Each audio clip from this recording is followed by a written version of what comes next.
ਵਾਹਿਗੁਰੂ ਸਾਹਿਬ JIO. ਚੌਪਈ। ਜੋ ਸਾਖਤ ਮਤ ਜਗਤ ਕੈ ਮਾਹੀ, ਚਿਤ ਸਮਝਤ ਸੋ ਕਦਾਚਿਤ ਨਾਹੀ। ਜੇ ਵਿਦ ਆਪ ਆਨ ਸਮਝਾਵੈ, ਨਹੀਂ ਦੁਸ਼ਟਤਾ ਉਰ ਤੇ ਜਾਵੈ। ਵਾਹਿਗੁਰੂ ਜੀ ਕਾ ਖਾਲਸਾ, ਵਾਹਿਗੁਰੂ ਜੀ ਕੀ ਫਤਿਹ। ਧੰਨ ਧੰਨ ਸਾਹਿਬ ਸ੍ਰੀ ਗੁਰੂ ਗ੍ਰੰਥ ਸਾਹਿਬ ਮਹਾਰਾਜ ਦੀ ਪਰਮ ਪਾਵਨ ਪਵਿੱਤਰ ਹਜ਼ੂਰੀ ਵਿੱਚ ਸਜੀ ਹੋਈ ਗੁਰੂ ਰੂਪ ਗੁਰੂ ਖਾਲਸਾ ਸਾਧ ਸੰਗਤ ਜੀ, ਧੰਨ ਧੰਨ ਸਤਿਗੁਰੂ ਗੁਰੂ ਨਾਨਕ ਦੇਵ ਸਾਹਿਬ ਜੀ ਮਹਾਰਾਜ ਦਾ ਪਾਵਨ ਪਵਿੱਤਰ ਇਤਿਹਾਸ ਸ਼੍ਰਵਣ ਕਰ ਰਹੇ ਹਾਂ ਲੜੀਵਾਰ। ਸੋ ਜਿਸ ਦੇ ਵਿੱਚ ਕਵੀ ਜੀ ਨੇ ਦੱਸਿਆ ਸੀ ਕਿ ਕਿਸ ਪ੍ਰਕਾਰ ਇਤਿਹਾਸ ਦੇ ਵਿੱਚ ਹਿੰਦਾਲੀਆਂ ਨੇ ਕਾਫੀ ਨੁਕਸਾਨ ਕੀਤਾ ਸੀ ਔਰ ਕਿਵੇਂ ਫਿਰ ਉਹਦੇ ਵਿੱਚ ਦੁਬਾਰਾ ਗੁਰਾਂ ਦੀ ਕਿਰਪਾ ਹੋਈ, ਕਵੀ ਜੀ ਆਪ ਹੀ ਦੱਸਣਗੇ। ਸੋ ਇਸ ਤਰ੍ਹਾਂ ਨਾਲ ਨਾਲ ਸੰਗਰਾਮ ਦਾ ਦਿਹਾੜਾ ਵੀ ਹੈ, ਜਿਸ ਦੇ ਵਿੱਚ ਸੰਗਰਾਮ ਦੇ ਦਿਹਾੜੇ ਬਾਰੇ ਬਾਅਦ ਵਿੱਚ ਸ਼ਬਦ ਵਿਚਾਰ ਕਰਾਂਗੇ। ਆਓ ਸ਼੍ਰਵਣ ਕਰਦੇ ਹਾਂ ਅੱਗੇ ਪਾਵਨ ਪ੍ਰਸੰਗ। ਸਤਿਗੁਰੂ ਮਹਾਰਾਜ ਦੇ ਪਿਆਰੇ ਕਵੀ ਜੀ ਦੱਸਦੇ ਹਨ, ਬਹੁਤ ਸਾਰੇ ਲੋਕ ਕਈ ਵਾਰ ਆਪਣੇ ਵਡਿਆਈ ਵੱਡਿਆਂ ਦੀ ਕਰਨ ਦੇ ਮਾਰੇ ਇਤਿਹਾਸ ਨਾਲ ਛੇੜਛਾੜ ਕਰ ਦਿੰਦੇ ਹਨ, ਜਿਸ ਕਰਕੇ ਦੁਬਾਰਾ ਤੋਂ ਉੱਥੇ ਇਤਿਹਾਸ ਨੂੰ ਲਿਆਉਣ ਲਈ ਕਾਫੀ ਮਿਹਨਤ ਹੁੰਦੀ ਜੀਵ ਦੀ। ਸ਼੍ਰਵਣ ਕਰਦੇ ਹਾਂ ਇਤਿਹਾਸ। ਸੋ ਇਸ ਗੱਲ ਦੀ ਸੰਗਤ ਤੋਂ ਖਿਮਾ ਮੰਗਦੇ ਹਾਂ ਕਿ ਕੁਝ ਸੁਧਾਰ ਕਰਨਾ ਸੀ ਇੰਟਰਨੈਟ ਦੇ ਵਿੱਚ, ਜਿਸ ਕਰਕੇ ਉਹ 2 ਦਿਨ ਬੰਦ ਰਿਹਾ ਤੇ ਬਾਕੀ ਸਮਾਂ ਤਬਦੀਲ ਐਤਵਾਰ ਵਾਲੇ ਦਿਨ ਅਨਾਉਂਸਮੈਂਟ ਕੀਤੀ ਸੀ। ਇੰਟਰਨੈਟ ਨਾ ਚੱਲਣ ਕਰਕੇ ਰੇਡੀਓ ਤੇ, ਕਿਉਂਕਿ ਦੁਪਹਿਰ ਦੀ ਕਥਾ ਨਹੀਂ ਆਉਂਦੀ ਐਤਵਾਰ ਦੀ, ਇਸ ਕਰਕੇ ਬਹੁਤੀ ਜ਼ਿਆਦਾ ਸੰਗਤ ਨੂੰ ਨਹੀਂ ਪਤਾ ਲੱਗ ਸਕਿਆ। ਥਾਵਾਂ ਥਾਵਾਂ ਤੇ ਸੰਗਤ ਗੁਰੂ ਰੂਪ ਹੈ, ਮਾਫ ਕਰੇ। ਅੱਗੋਂ ਵਾਸਤੇ ਕੋਸ਼ਿਸ਼ ਕਰਾਂਗੇ ਸੋਝੀ ਰਹੇ ਇਸ ਗੱਲ ਦੀ, ਸੰਗਤ ਨੂੰ ਦੱਸੀਏ। ਸੋ ਆਓ ਪਿਆਰ ਨਾਲ ਫੇਰ ਉਸੇ ਲੜੀ ਵਿੱਚ ਜੁੜੀਏ ਜੋ ਕਥਾ ਦੀ ਲੜੀਵਾਰ ਲੜੀ ਚੱਲ ਰਹੀ ਹੈ। ਰਸਨਾ ਨੂੰ ਕਰੀਏ ਪਵਿੱਤਰ। ਸੋ 7:15 ਤੋਂ ਅੱਜ 8:15 ਕਰਾਂਗੇ ਕਥਾ, ਤੇ ਫਿਰ ਪਰ ਕੱਲ੍ਹ ਤੋਂ ਜੋ ਸਮਾਂ ਹੈ, ਕਿਉਂਕਿ ਸੰਗਤ ਬਹੁਤ ਦੇਰ ਦੀ ਆਈ ਬੈਠੀ ਹੈ, ਕੱਲ੍ਹ ਤੋਂ 7:15 ਤੋਂ 8:30 ਦਾ ਹੀ ਸਮਾਂ ਹੋਵੇਗਾ। 1.25 ਘੰਟਾ ਅੱਗੇ ਵੀ ਆਪਾਂ ਕਰਦੇ ਹਾਂ, 1.25 ਘੰਟਾ ਕਥਾ ਕਰਾਂਗੇ ਸਤਿਗੁਰੂ ਦੀ ਕਿਰਪਾ ਸਦਕਾ। ਪਿਆਰ ਸਤਿਕਾਰ ਨਾਲ ਗੱਜ ਕੇ ਆਖੋ ਸਤਿਨਾਮ ਸ੍ਰੀ ਵਾਹਿਗੁਰੂ ਸਾਹਿਬ ਜੀ। ਸਤਿਨਾਮ ਸ੍ਰੀ ਵਾਹਿਗੁਰੂ ਸਾਹਿਬ ਜੀ। ਚੌਪਈ। ਜੋ ਸਾਖਤ ਮਤ ਜਗਤ ਕੇ ਮਾਹੀ। ਜਿਹੜੇ ਬੰਦੇ ਜਗਤ ਦੇ ਵਿੱਚ, ਜਿਨ੍ਹਾਂ ਦੀ ਬੁੱਧੀ ਸਾਖਤ ਪੁਣੇ ਵਿੱਚ ਹੁੰਦੀ ਹੈ, ਜਿਨ੍ਹਾਂ ਦੇ ਅੰਦਰ ਸ਼ਰਧਾ ਨਹੀਂ ਹੁੰਦੀ। ਸਾਖਤ ਦਾ ਮਤਲਬ ਕਿੱਥੋਂ ਲਿਆ? ਜੋ ਸ਼ਕਤੀ ਦਾ ਉਪਾਸ਼ਕ। ਸ਼ਕਤੀ ਕੀ ਚੀਜ਼ ਹੈ? ਮਾਇਆ। ਮਾਇਆ ਦਾ ਉਪਾਸ਼ਕ ਜਾਂ ਰਿੱਧੀਆਂ ਸਿੱਧੀਆਂ ਆਦਿਕ ਦਾ ਸ਼ਕਤੀਆਂ ਦਾ ਉਪਾਸ਼ਕ, ਜੋ ਪਰਮਾਤਮਾ ਤੋਂ ਬੇਮੁਖ ਹੈ। ਸੋ ਇਸ ਤਰ੍ਹਾਂ ਸਾਖਤ ਨਿਸ਼ਰਦਕ ਸਨਿਗਧਤਾ ਨਾ ਹੋਣੀ, ਜਿਹਦੇ ਵਿੱਚ ਜਿਵੇਂ ਘਿਓ ਹੈ ਸਨਿਗਧ ਹੁੰਦਾ, ਸੋ ਇਹਦੇ ਨਾਲ ਚੀਜ਼ ਠੰਡੀ ਹੋ ਜਾਂਦੀ ਹੈ। ਇੱਕ ਹੁੰਦਾ ਖੁਸ਼ਕ ਜਿਹਾ ਸੁਭਾਅ, ਖੁਸ਼ਕ ਜਿਹਾ ਬੇਸਮਝ ਜਿਹਾ। ਇਸ ਤਰ੍ਹਾਂ ਦੇ ਜਿਹੜੇ ਸਾਖਤ ਨਿਸ਼ਰਦਕ ਲੋਕ ਨੇ ਜਗਤ ਦੇ ਵਿੱਚ, ਚਿਤ ਸਮਝਤ ਸੋ ਕਦਾਚਿਤ ਨਾਹੀ। ਜੇ ਉਹਨਾਂ ਨੂੰ ਆਪਾਂ ਸਮਝਾਉਣ ਵੀ ਜਾਈਏ, ਸਮਝਾਉਣ ਲੱਗੀਏ, ਉਹ ਕੁਦਰਤੀ ਗੱਲ ਹੈ, ਉਹਨਾਂ ਦੀ ਬੁੱਧੀ ਹੈ ਹੀ ਇੰਨੀ ਕੁ।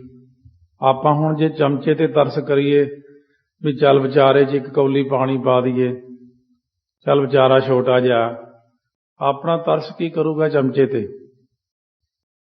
ਉਹਦੇ ਵਿੱਚ ਤਾਂ ਸਵਾ ਚਮਚਾ ਵੀ ਨਹੀਂ ਪੈ ਸਕਦਾ। ਪਰਮਾਤਮਾ ਨੇ ਉਹਦੀ ਬੁੱਧੀ ਇਹੋ ਜਿਹੀ ਬਣਾਈ ਹੋਈ ਹੈ, ਜਿੰਨਾ ਮਰਜ਼ੀ ਉਹਨੂੰ ਸਮਝਾਈ ਜਾਈਏ, ਉਹ ਬੰਦੇ ਨੂੰ ਸਮਝਾ ਕੇ ਥੱਕ ਜਾਵਾਂਗੇ ਆਪਾਂ। ਅਸੰਖ ਮੂਰਖ ਇੱਕ ਸਟੇਜ ਹੈ, ਅਸੰਖ ਮੂਰਖ ਅੰਧ ਦੂਸਰੀ ਸਟੇਜ ਹੈ, ਅਸੰਖ ਮੂਰਖ ਅੰਧ ਘੋਰ ਇਹ ਤੀਸਰੀ ਸਟੇਜ ਹੈ ਮੂਰਖਾਂ ਦੀ।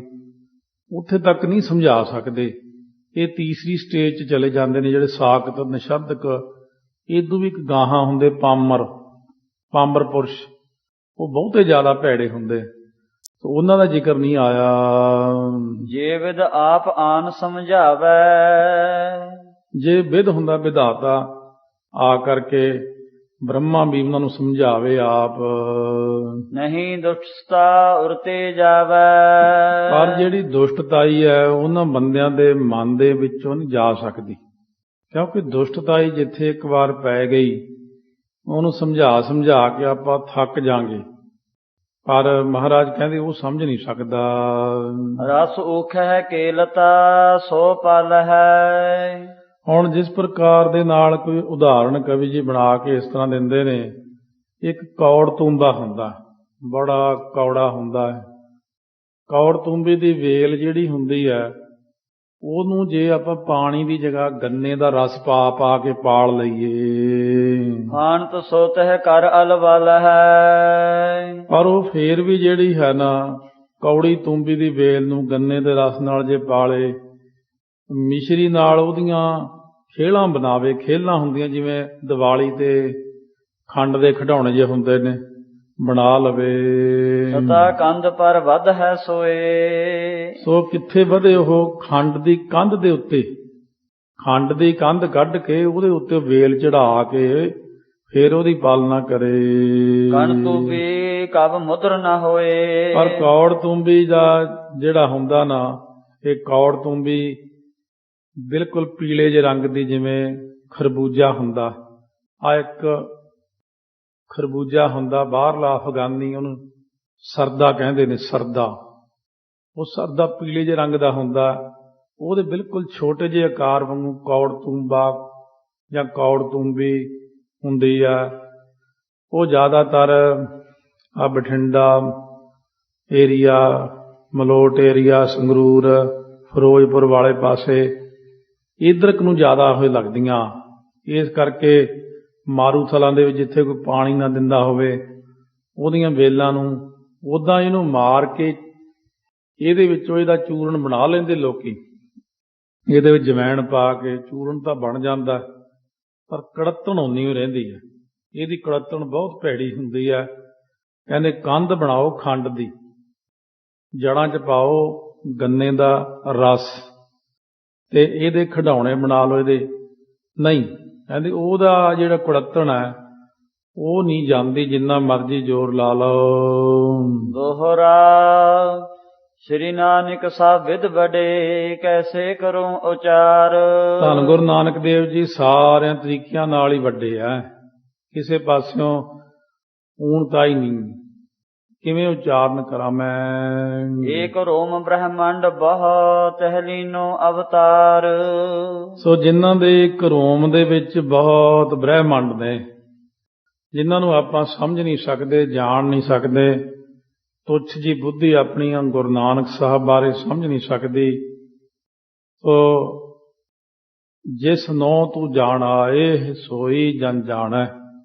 ਜੇ ਆਪ ਜਣਾ ਦੇਣ ਕਿਸੇ ਨੂੰ ਉਹ ਵੱਖਰੀ ਗੱਲ ਹੈ, ਇਹ ਤਾਂ ਭਗਤੀ ਕਰਨੀ ਪੈਂਦੀ ਹੈ ਗੁਰੂ ਨਾਨਕ ਸਾਹਿਬ ਨੂੰ ਜਾਣਨ ਲਈ। ਚੌਪਈ ਸਿੱਧਨਾਥ ਜੇ ਜਤੀ ਕਹਾਵਹਿ। ਹੁਣ ਜਿਹੜੇ ਸਿੱਧ ਜਾਂ ਨਾਥ ਜਾਂ ਜਿਹੜੇ ਜਤੀ ਕਹਾਉਣ ਵਾਲੇ ਹਨ, ਅਮਰ ਭਏ ਮਿਰਤ ਤੇ ਨਾ ਡਰਾਵਹਿ। ਸੋ ਅਮਰ ਭਏ ਜਿਹੜੇ ਮੌਤ ਤੋਂ ਨਹੀਂ ਡਰਦੇ।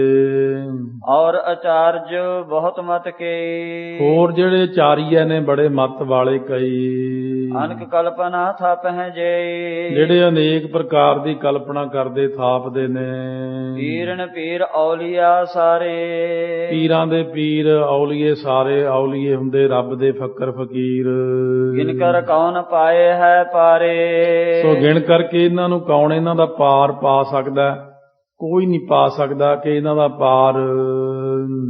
ਏਨ ਕੋ ਮਾਨ ਤਿਮਰ ਘਨ ਸੋਂਜੂ। ਇਹਨਾਂ ਦਾ ਮਾਣ ਜਿਹੜਾ ਹਨੇਰਾ, ਗਾੜੀ ਸੰਝਾਂ ਦਾ ਹਨੇਰਾ ਹੈ।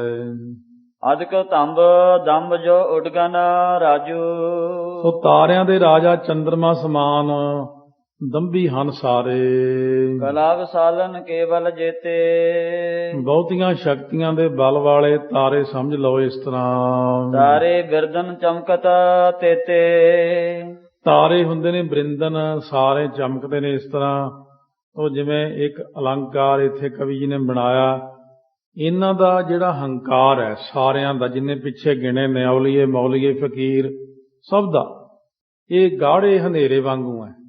ਅਦਕ ਦੰਭ ਸੋ ਉਡਗਨ ਰਾਜੂ। ਸੋ ਇਹਦੇ ਵਿੱਚ ਤਾਰਿਆਂ ਦੇ ਰਾਜੂ ਤੋਂ ਭਾਵ ਰਾਜਾ ਚੰਦਰਮਾ ਸਮਾਨ ਦੰਭੀ ਹਨ ਸਾਰੇ। ਅਤੇ ਜਿਹੜੇ ਬਹੁਤੀਆਂ ਸ਼ਕਤੀਆਂ ਤੇ ਬਲ ਵਾਲੇ ਤਾਰੇ ਸਮਝ ਲਓ ਇਸ ਤਰ੍ਹਾਂ। ਤਾਰਿਆਂ ਦੇ ਰਾਜਾ ਕੌਣ ਹੈ? ਚੰਦਰਮਾ ਸਮਾਨ ਦੰਭੀ, ਉਹ ਜਿਹੜੇ ਵੱਡੇ ਪਖੰਡੀ ਆ। ਹੋਰ ਸ਼ਕਤੀਆਂ ਵਾਲੇ ਤਾਰਿਆਂ ਵਾਂਗੂ ਹਨ ਵਿੱਚ। ਨਿਸਾ ਘੋਰ ਕਲ ਕੀਨ ਕੋ ਚਾਲੇ। ਹੁਣ ਇਹਦੇ ਵਿੱਚ ਕੀ ਹੋਰ ਚੀਜ਼ ਆਈ ਹੈ ਕਿ ਇਉਂ ਘੋਰ ਰਾਤ ਹੈ, ਮਾਨੋ ਇੱਕ ਬੜੀ ਘੁੱਪ ਹਨੇਰੇ ਵਾਲੀ। ਕਲਯੁਗ ਦੇ ਵਿੱਚ ਇਹ ਬਹੁਤ ਕੁਚਾਲੇ ਹੁੰਦੀ, ਖੋਟੀ ਕੁਰੀਤੀ ਚੱਲ ਰਹੀ ਹੈ। ਤਸਕਰ ਦੰਭੀ ਫਿਰਤ ਸੁਖਾਲੇ।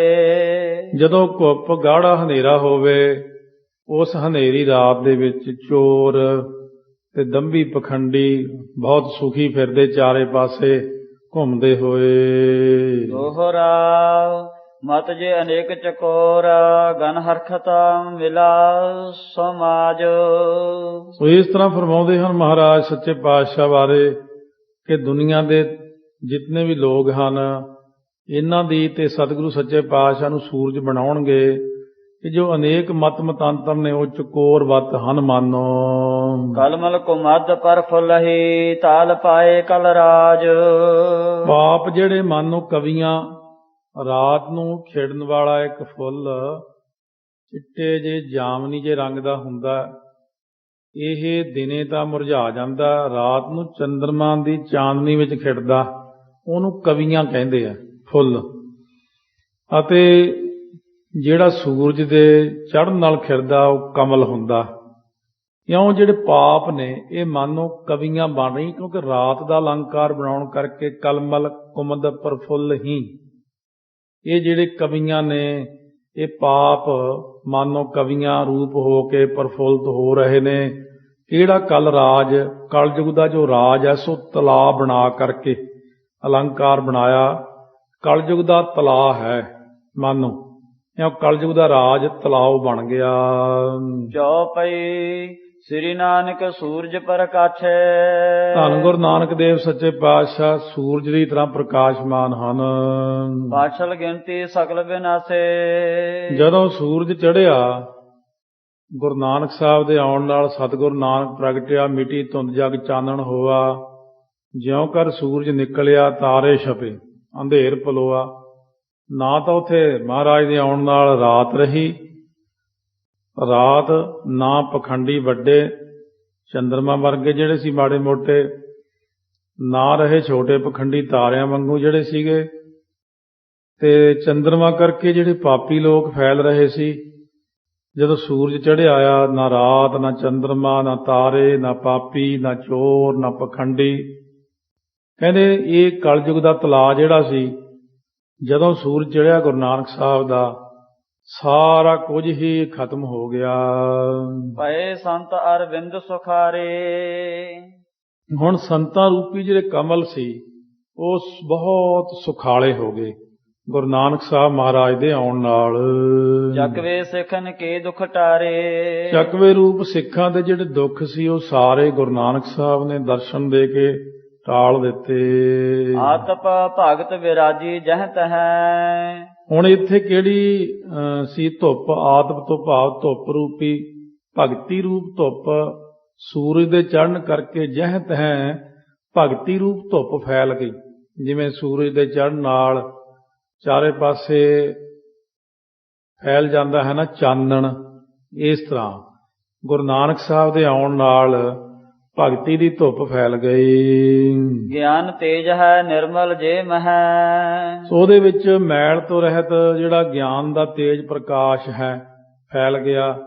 ਕਿਉਂਕਿ ਧੁੱਪ ਵਿੱਚ ਦੋ ਚੀਜ਼ਾਂ ਨੇ, ਇੱਕ ਤਾਂ ਸੂਰਜ ਚੜ੍ਹਦਿਆਂ ਧੁੱਪ ਆਈ, ਚਾਨਣ ਹੋਇਆ, ਇਹ ਤਾਂ ਹੈ ਚਾਨਣ ਧੁੱਪ ਭਗਤੀ ਦੀ। ਧੁੱਪ ਜਦੋਂ ਚੁਭਦੀ ਹੈ ਥੋੜੀ ਥੋੜੀ ਤਿੱਖੀ ਜੀ ਧੁੱਪ ਗਰਮੀ ਪੈਦਾ ਕਰਦੀ, ਇਹਨੂੰ ਕਹਿੰਦੇ ਤੇਜ ਪ੍ਰਤਾਪ। ਇਉਂ ਗਿਆਨ ਦਾ ਤੇਜ ਪ੍ਰਤਾਪ ਗੁਰੂ ਨਾਨਕ ਸਾਹਿਬ ਦੇ ਆਉਣ ਨਾਲ ਮੈਲ ਤੋਂ ਰਹਿਤ ਪ੍ਰਗਟ ਹੋਇਆ। ਐਸੇ ਗੁਰ ਕੇ ਨਿੰਦਕ ਜਈ, ਹੁਣ ਜਿਹੜੇ ਸੀ ਇਹ ਜੇ ਗੁਰੂ ਕੇ ਨਿੰਦਕ, ਗੁਰੂ ਦੀ ਨਿੰਦਾ ਕਰਨ ਵਾਲੇ, ਸਮ ਅਲੂਕ ਦੁਖ ਪਾਵੈ ਤੇ, ਜਦੋਂ ਸੂਰਜ ਚੜ੍ਹ ਜਾਂਦਾ ਜਿਹੜਾ ਉੱਲੂ ਹੁੰਦਾ ਉਹਨੂੰ ਦਿਖਣੋਂ ਹਟ ਜਾਂਦਾ ਉਦੋਂ, ਕਿਉਂਕਿ ਸੂਰਜ ਸਿਰਫ ਜਦੋਂ ਚੜ੍ਹਦਾ, ਜਦੋਂ ਸੂਰਜ ਛਿਪ ਜਾਂਦਾ ਤਾਂ ਹੌਲੀ ਹੌਲੀ ਉੱਲੂ ਨੂੰ ਦਿਖਣਾ ਸ਼ੁਰੂ ਹੋ ਜਾਂਦਾ। ਇਸੇ ਤਰ੍ਹਾਂ ਕਹਿੰਦੇ ਜਿਹੜੇ ਦੰਭੀ ਪਖੰਡੀ ਲੋਕ ਸੀ ਗੁਰੂ ਨਾਨਕ ਸਾਹਿਬ ਦੇ ਆਉਣ ਕਰਕੇ ਉਹ ਸਾਰੇ ਹੀ ਛੁਪ ਗਏ। ਦਿਵਸ ਹੰਸਰ ਬਰਖ ਪਰਮਾਨਾ, ਇਸ ਤਰ੍ਹਾਂ ਕਹਿੰਦੇ ਨੇ ਦੇਵਤਿਆਂ ਦੇ 1000 ਵਰ੍ਹੇ ਤੱਕ ਇਸ ਹਿਸਾਬ ਨਾਲ ਉਹਨਾਂ ਦੇ ਬਰਾਬਰ ਦੇਵਤਿਆਂ ਦਾ 1000 ਵਰ੍ਹਾ ਕੱਢ ਲੈਂਦੇ ਆਪਾਂ। ਲਿਖਿਆ ਵੀ ਆ ਪਿੱਛੇ ਅਧਿਆਏ 66 ਵਿੱਚ ਵੀ ਜਾ ਕੇ ਇਹਨੇ ਆਉਣਾ ਅੱਗੇ। ਜਿਵੇਂ ਆਪਣਾ 100 ਸਾਲ ਬਤੀਤ ਹੁੰਦਾ ਤੇ 100 ਸਾਲ ਬਤੀਤ ਹੋਣ ਕਰਕੇ ਆਪਣਾ ਇੰਦਰ ਦੇਵਤੇ ਦਾ ਸਿਰਫ ਇੱਕ ਦਿਨ ਹੀ ਬਤੀਤ ਹੁੰਦਾ। ਜਦੋਂ ਫੇਰ ਆਪਣਾ 100 ਸਾਲ ਲੰਘਦਾ ਫਿਰ ਇੰਦਰ ਦੇਵਤੇ ਦੀ ਇੱਕ ਰਾਤ ਹੀ ਬਤੀਤ ਹੁੰਦੀ ਹੈ। ਇਸ ਤਰ੍ਹਾਂ ਕਰਨ ਦੇ ਨਾਲ ਇੰਦਰ ਦੇਵਤੇ ਦੀ 100 ਸਾਲ ਉਮਰ ਹੈ। ਜਦੋਂ 100 ਸਾਲ ਇੰਦਰ ਦੇ ਲੰਘ ਜਾਂਦੇ ਨੇ ਤਾਂ ਉਸ ਵਕਤ ਬ੍ਰਹਮਾ ਦਾ ਸਿਰਫ ਇੱਕ ਦਿਨ ਹੀ ਲੰਘਦਾ। ਜਦੋਂ ਇੱਕ ਇੰਦਰ ਹੋ ਕੇ ਮਰ ਜਾਂਦਾ, ਦੂਸਰਾ ਇੰਦਰ ਹੋ ਕੇ ਮਰਦਾ, ਉਹਦੇ 100 ਸਾਲ ਨਾਲ ਬ੍ਰਹਮਾ ਦੀ ਇੱਕ ਰਾਤ ਹੀ ਗੁਜ਼ਰਦੀ ਹੈ। ਇਹ ਜਿਉਂ-ਜਿਉਂ ਉੱਪਰ ਜਾਂਦੇ ਐਸਾ ਹੁੰਦਾ।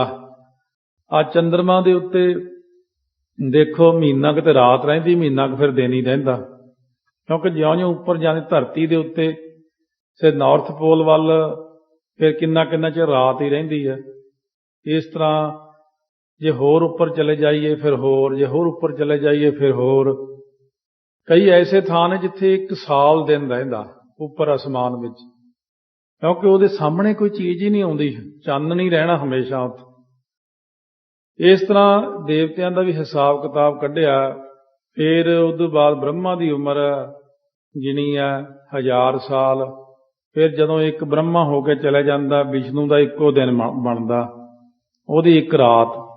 ਬ੍ਰਹਮਾ ਤੇ ਵਿਸ਼ਨੂੰ ਜਦੋਂ ਚਲਿਆ ਜਾਂਦਾ ਫਿਰ ਸ਼ਿਵ ਜੀ, ਉਹਦੀ ਜ਼ਿਆਦਾ ਲੰਬੀ ਉਮਰ ਹੈ। ਜਦੋਂ ਇਸ ਤਰ੍ਹਾਂ ਇਹ ਸਾਰੇ ਜਾਣੇ ਸਮਾਪਤ ਹੁੰਦੇ ਨੇ ਤਾਂ ਇਹ ਜੀ ਫਿਰ ਜਦੋਂ ਇੱਕ ਸਮਾਂ ਬਤੀਤ ਹੁੰਦਾ, ਇਹਨੂੰ ਕਹਿੰਦੇ ਨੇ ਇੱਕ ਕਲਪ ਬਤੀਤ ਹੋ ਗਿਆ। ਇਹ ਜਿਹੇ ਜਦੋਂ 10 ਕਲਪ ਬਤੀਤ ਹੋ ਜਾਂਦੇ ਆ ਤਾਂ ਮਾਇਆ ਦਾ ਸਿਰਫ ਇੱਕ ਛਿਨ ਗੁਜ਼ਰਦਾ। ਜਿੰਨਾ ਆਪਾਂ ਅੱਖ ਝਮਕ ਕੇ ਖੋਲੀਏ, ਬਸ ਅੱਖ ਝਮਕਣ ਦਾ ਸਮਾਂ ਮਾਇਆ ਦਾ ਗੁਜ਼ਰਦਾ ਤੇ ਵਾਹਿਗੁਰੂ ਦਾ ਤਾਂ ਕੁਝ ਗੁਜ਼ਰਦਾ ਹੀ ਨਹੀਂ, ਕਿਉਂਕਿ ਵਾਹਿਗੁਰੂ ਦੇਸ਼ ਕਾਲ ਵਸਤੂ ਤੋਂ ਬਾਹਰ ਹੈ। ਸੋ ਇਸੇ ਕਰਕੇ ਮਹਾਰਾਜ ਕਹਿੰਦੇ ਆਦੇਸ਼ ਹੈ ਅਭੇਸ ਹੈ, ਦੇਸ਼ਾਂ ਤੋਂ ਰਹਿਤ ਹੈ, ਭੇਖਾਂ ਤੋਂ ਰਹਿਤ ਹੈ, ਕਾਲ ਤੋਂ ਰਹਿਤ ਹੈ, ਸਮੇਂ ਤੋਂ ਰਹਿਤ ਹੈ, ਮੌਤ ਤੋਂ ਰਹਿਤ ਹੈ। ਵਾਹਿਗੁਰੂ ਤਾਂ ਸਾਰੀਆਂ ਚੀਜ਼ਾਂ ਤੋਂ ਰਹਿਤ ਹੀ ਨੇ, ਕਿਉਂਕਿ ਇਹ ਸਾਰੀਆਂ ਚੀਜ਼ਾਂ ਸਿਰਫ ਮਾਇਆ ਤੱਕ ਹੀ ਸੀਮਤ ਹੈ। ਜਦੋਂ ਮਹਾਂਪਰਲੋ ਆਉਂਦੀ ਹੈ ਤਾਂ ਮਾਇਆ ਇੱਕ ਤਿਲ ਜਿੰਨੀ ਹੋ ਕੇ ਪ੍ਰਮਾਤਮਾ ਦੇ ਵਿੱਚ ਸਮਾ ਜਾਂਦੀ ਹੈ। ਇਉਂ ਕਹਿੰਦੇ ਗੁਰੂ ਨਾਨਕ ਦੇਵ ਮਹਾਰਾਜ ਦੇ ਇੱਕ ਰੋਮ ਦੇ ਵਿੱਚ ਕਰੋੜਾਂ ਬ੍ਰਹਿਮੰਡ ਸਮਾਏ ਪਏ ਹਨ।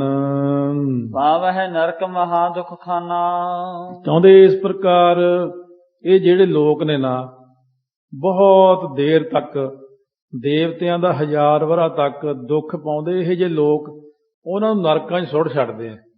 ਉੱਥੇ ਜਿਉਂ ਸੁੱਟਦੇ ਨੇ ਮੁੜ ਕੇ ਕੱਢਣ ਦਾ ਨਾਂ ਹੀ ਨਹੀਂ ਲੈਂਦੇ ਹੈ, ਉੱਥੇ ਪੁਕਾਰਾਂ ਹੀ ਕਰੀ ਜਾਂਦੇ ਹਨ।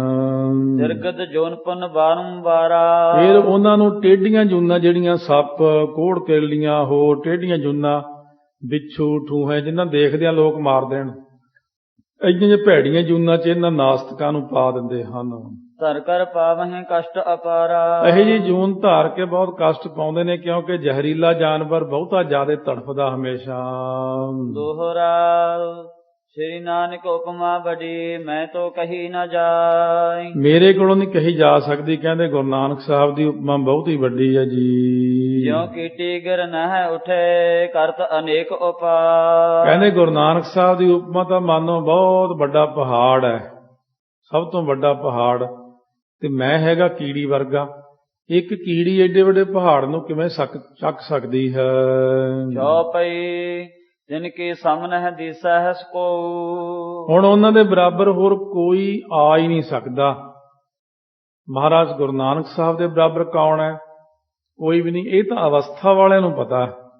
ਅਸਲ ਵਿੱਚ ਐਵੇਂ ਹਰੇਕ ਹੀ ਟੈਂਗੜ ਪੈਂਦਾ ਆਪਣੇ ਨਾਲ, ਬਈ ਜੀ ਸਾਡਾ ਵੱਡਾ।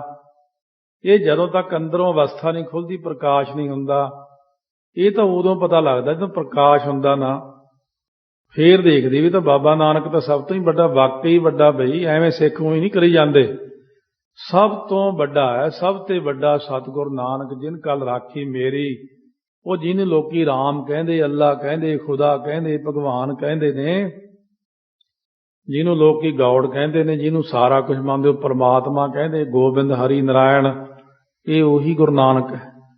ਇਹ ਨਹੀਂ ਗੁਰੂ ਨਾਨਕ ਰੂਪ ਧਾਰਿਆ ਪਰਮਾਤਮਾ ਨੇ, ਨਿਰੰਕਾਰ ਨੇ ਰੂਪ ਧਾਰਿਆ ਹੈ। ਜੇ ਕੀ ਉਪਮਾ ਦੇਵੋ ਸੋ।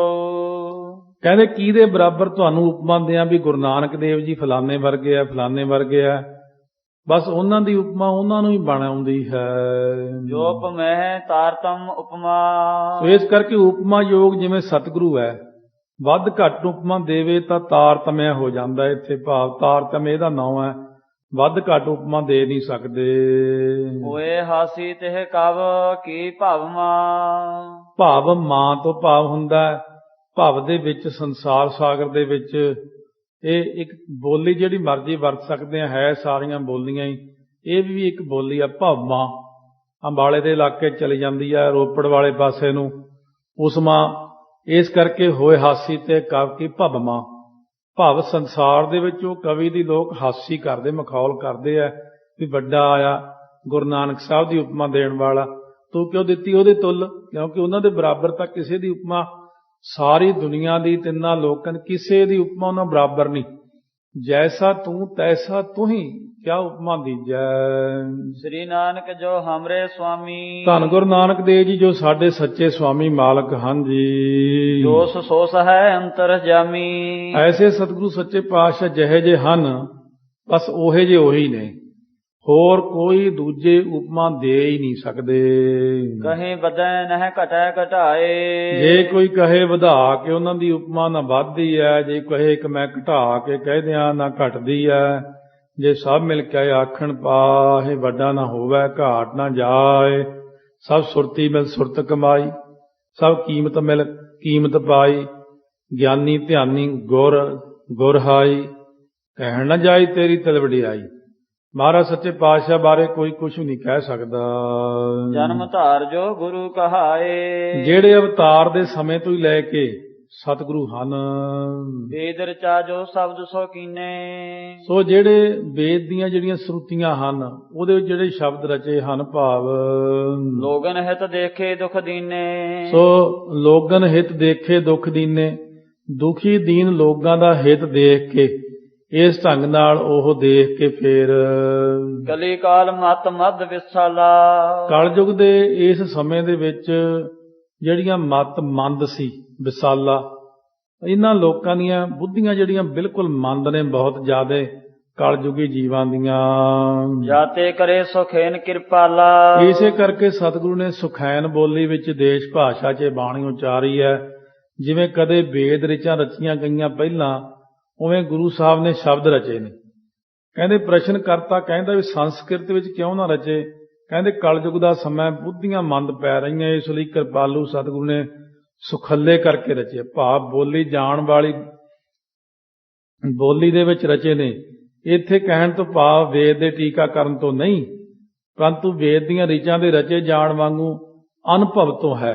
ਸਤਿਗੁਰੂ ਮਹਾਰਾਜ ਸੱਚੇ ਪਾਤਸ਼ਾਹ ਨੇ ਉਂਝ ਵੇਦ ਪਦ ਸੰਸਕ੍ਰਿਤ ਨਿਰੇ ਵੇਦ ਪੁਸਤਕਾਂ ਦੇ ਅਰਥ ਵਿੱਚ ਨਹੀਂ ਆਇਆ।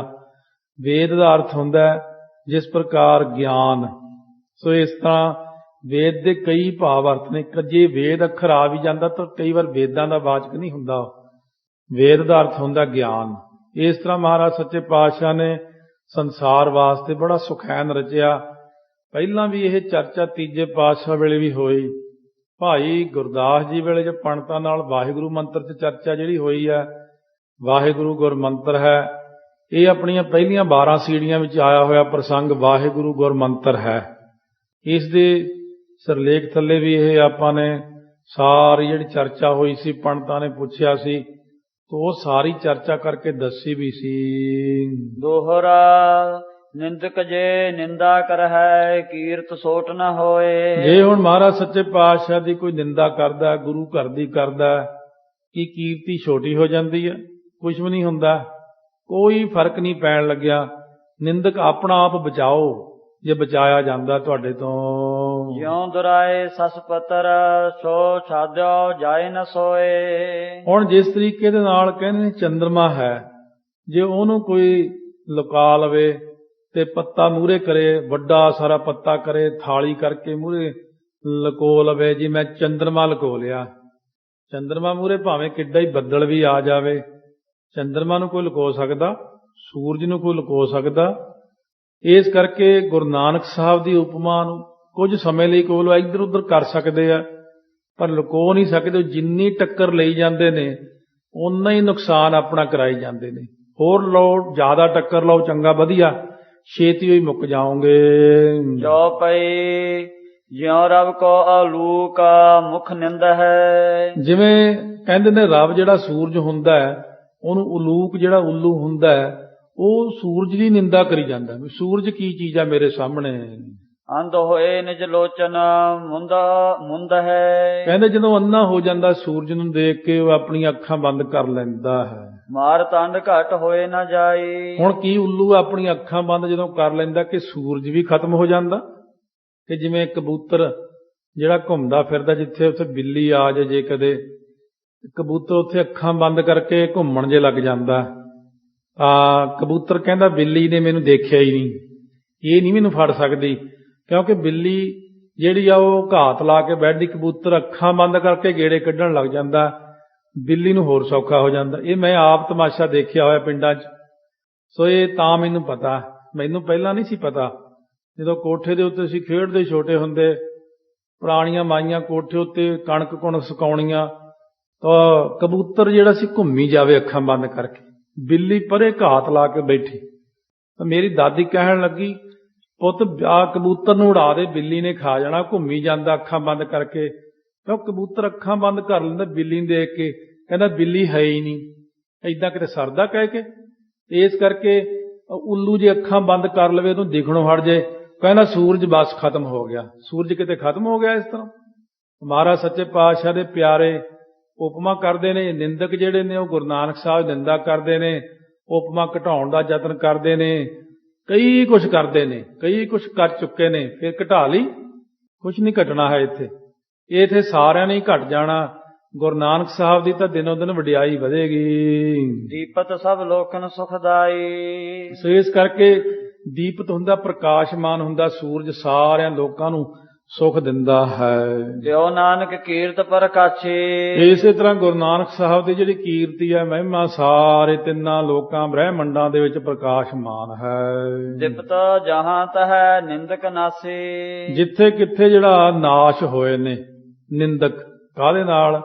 ਜਿੱਥੇ ਗੁਰੂ ਨਾਨਕ ਸਾਹਿਬ ਪ੍ਰਗਟ ਹੋ ਗਏ, ਨਿੰਦਕਾਂ ਦਾ ਉਲਟਾ ਨਾਸ਼ ਹੀ ਹੋਇਆ।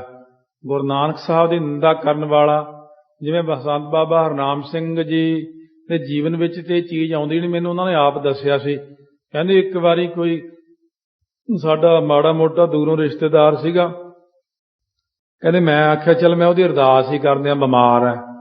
ਕਹਿੰਦੇ ਮੈਂ ਤੁਰਿਆ ਜਾਵਾਂ ਖੇਤੋਂ ਖੇਤੀ, ਕਹਿੰਦੇ ਉਹ ਪੁੱਠਾ ਹੋ ਕੇ ਡਿੱਗਿਆ ਮੈਂ।